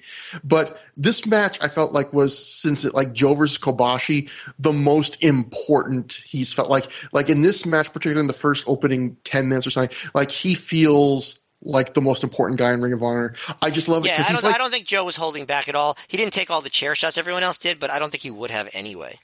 Yeah, this is a match that feels like I love in the first 10 minutes. It feels like so many times when you see Joe, he's just kind of wandering around to where other people are brawling and like helping them out, and just like, oh yeah, I'll punch this guy and help him out. Like he's just kind of like the general, where he's just like, and then like you said, he makes this huge production of getting the table from the back. Like he really just feels like the guy again in this match, which I really loved. I really love that aspect of this match.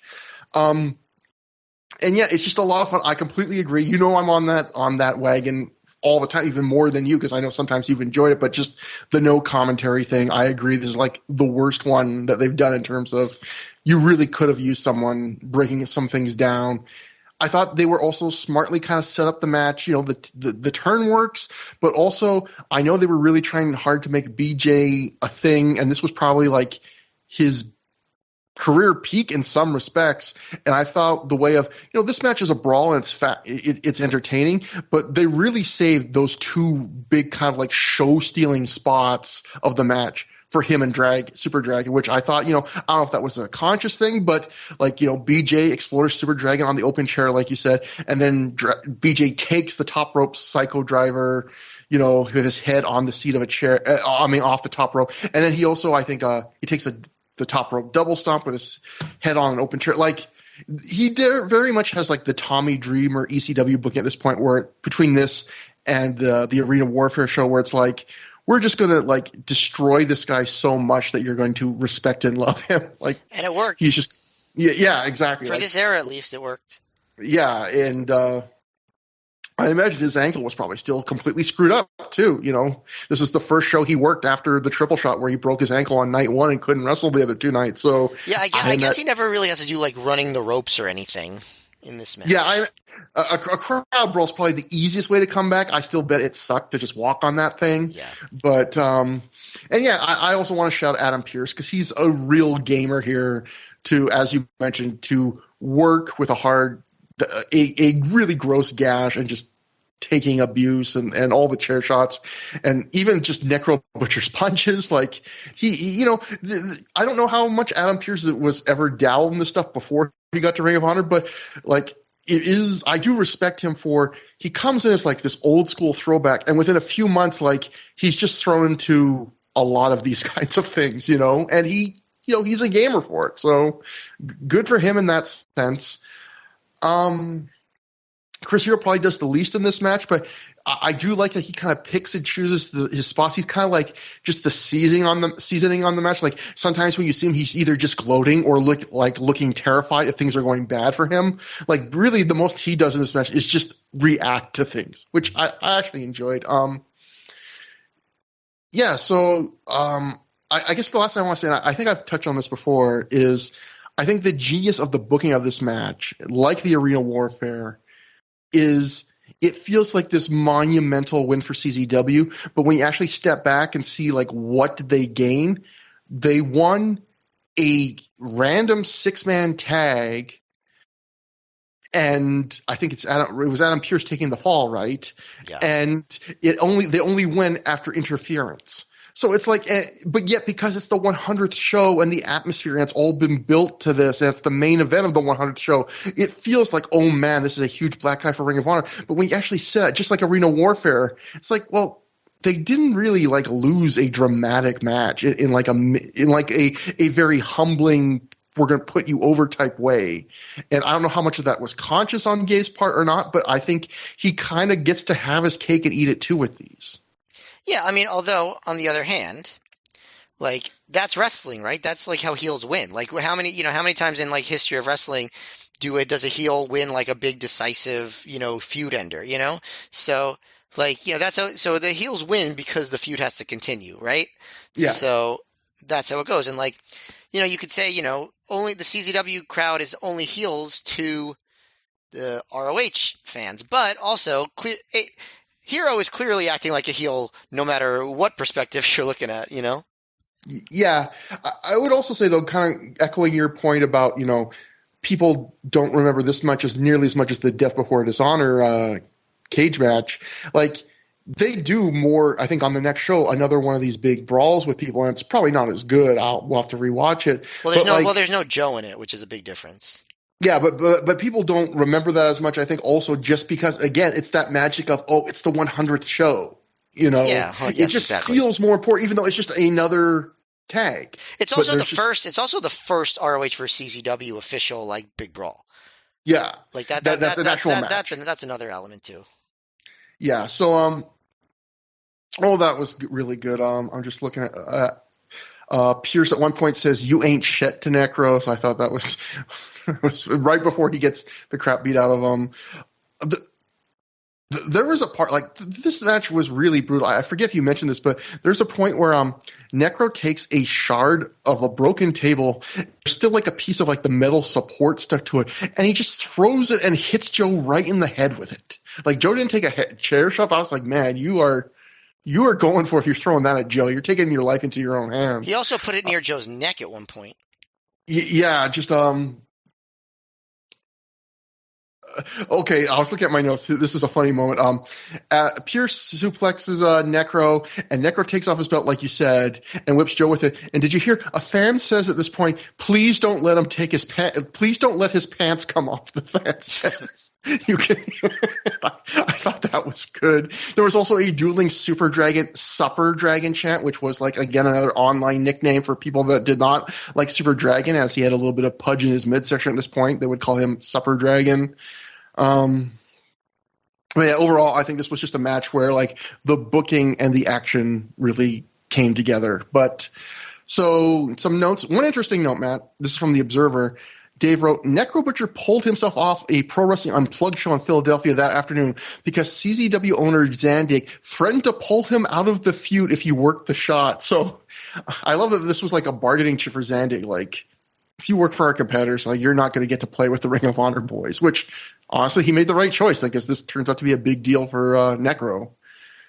And then the Observer also wrote, Necro clobbered Pierce legit with the wrong end of a chair, resulting in Pierce getting 12 staples shaped like an L in his head. Dave, as always, lousy journalism. It was shaped like an H. Very clearly an H.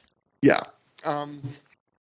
The Torch wrote, Ring of Honor's claim that BJ Whitmer and Adam Pearce are doubtful for the double shot next weekend in Ohio. Whitmer suffered a neck injury during the six-man tag match, and Pearce needed 12 staples to close a cut on his head. The neck injury was totally like an angle, right? Yeah, exactly. Like, Whitmer works, and doesn't, I think, Pearce get involved too. So, yeah. Again, with some of these things, when the reporters take the Ring of Honor Newswire stuff, like the Ring of Honor Newswire stuff was always much more blending reality and story. So I feel like sometimes they would kind of take things maybe a little too literally. Yeah, they got worked a lot by ROH back then. Yeah, especially because Ring of Honor, again, with those Newswires, they would put some reality in there. Like, I mean, Pierce really did, I'm sure, get hit with the wrong end of a chair and need 12 staples to close his head. But, yeah. Anyway, after the match, Zandig, Claudio, and the CZW team go into the CZW section of the crowd where the fans chant for them as they stand among them. Ring of Honor fans chant back as Joe stares from the ring, just looking furious. Claudio holds up his Ring of Honor his jacket that had Ring of Honor written on it, but he's now torn it in half. The crowd then chants Match of the Year. So certainly the crowd in the night loved this match as much as you did, Matt, in the building. Joe gets on the mic and says, we've only just begun. A fan gets right in Zandig's face and pantomimes sucking a dick. Just another delightful part of the show.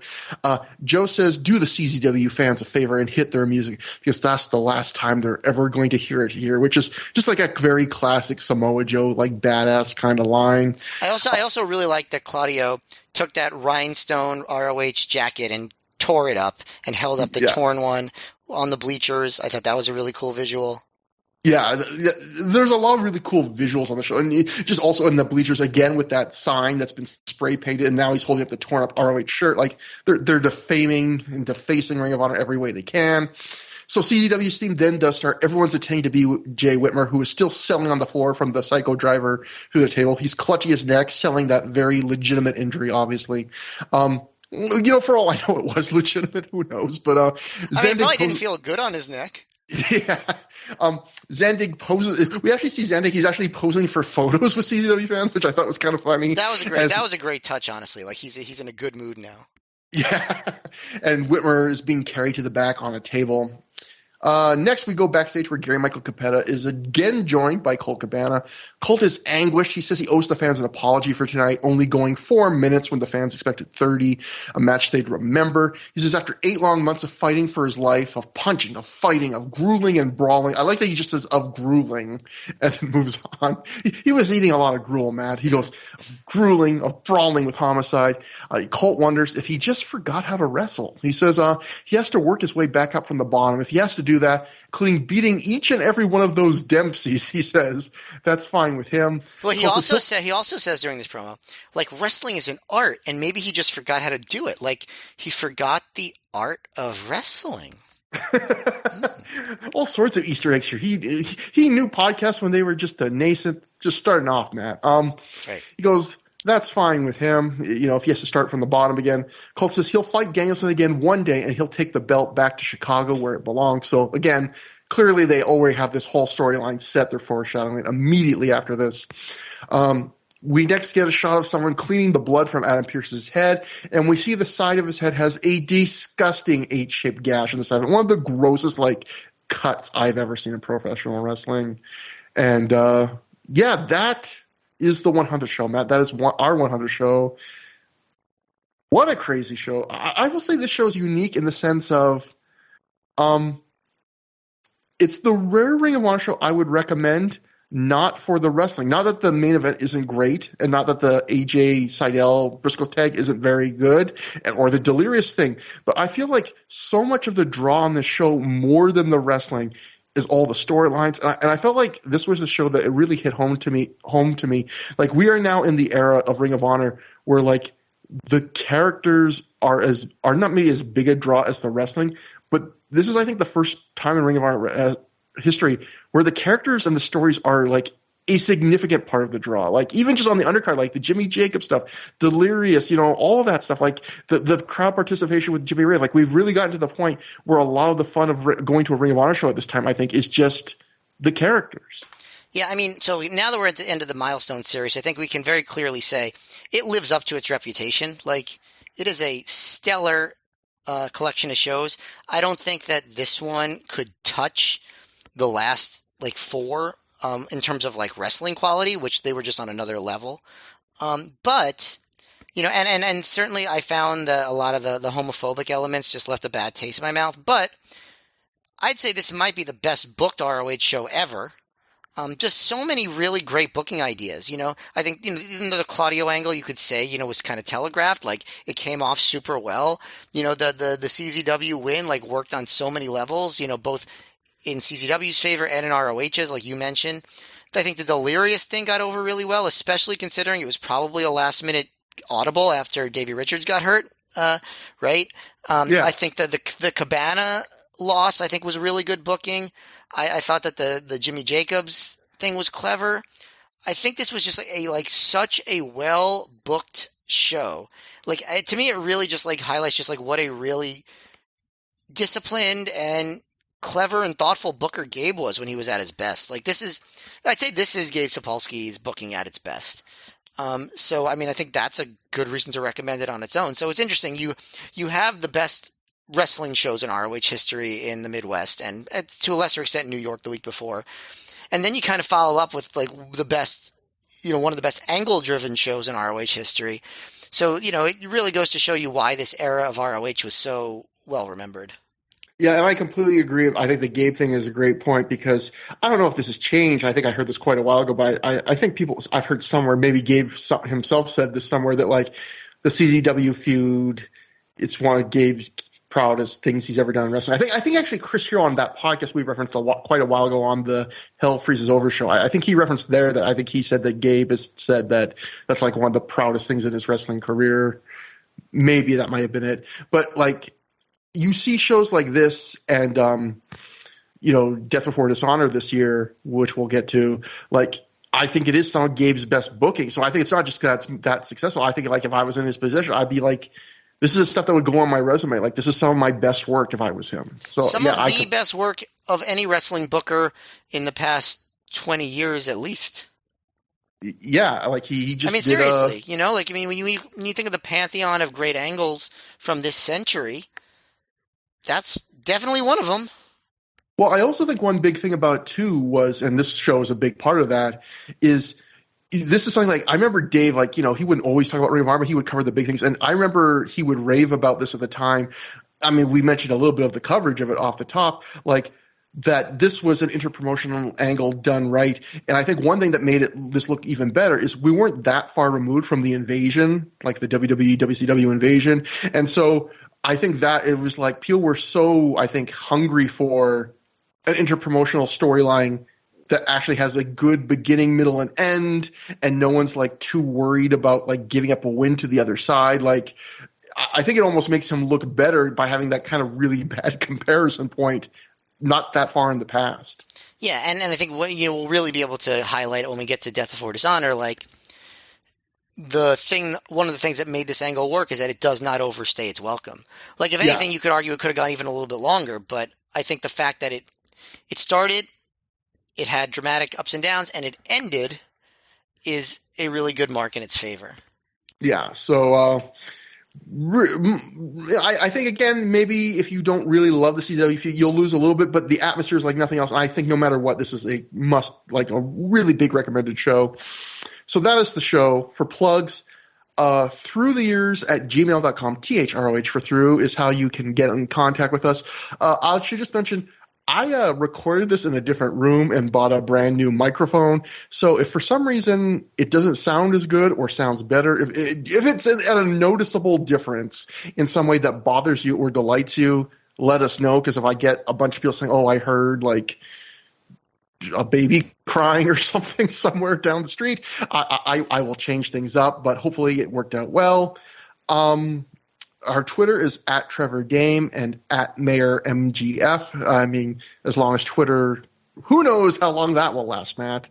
And so coming up, we have finally finished the Milestone series. Next time, episode 101. We just covered some of the biggest shows in Ring of Honor history, but I always love just as much the shows that people kind of have forgotten. I love seeing if we can mine any like hidden nuggets of interesting things. And we are going to a lesser thought of show, probably not in terms of quality, but just people don't think about it. Weekend of Champions Night 1, the first half of a double shot. Nigel McGuinness will be back. He'll be wrestling Christopher Daniels for the Pure title. I believe that's the night of the Jimmy Yang finally getting to wrestle Bryan Danielson. We'll see how he fares. And we get another big CZW Ring of Honor brawl. So it should be fun to be away from the high-octane pressure of covering the biggest shows in Ring of Honor history. I hope you'll join us. Thank you again so much for supporting us for 100 episodes. Until next time, have a good time. Have a great time.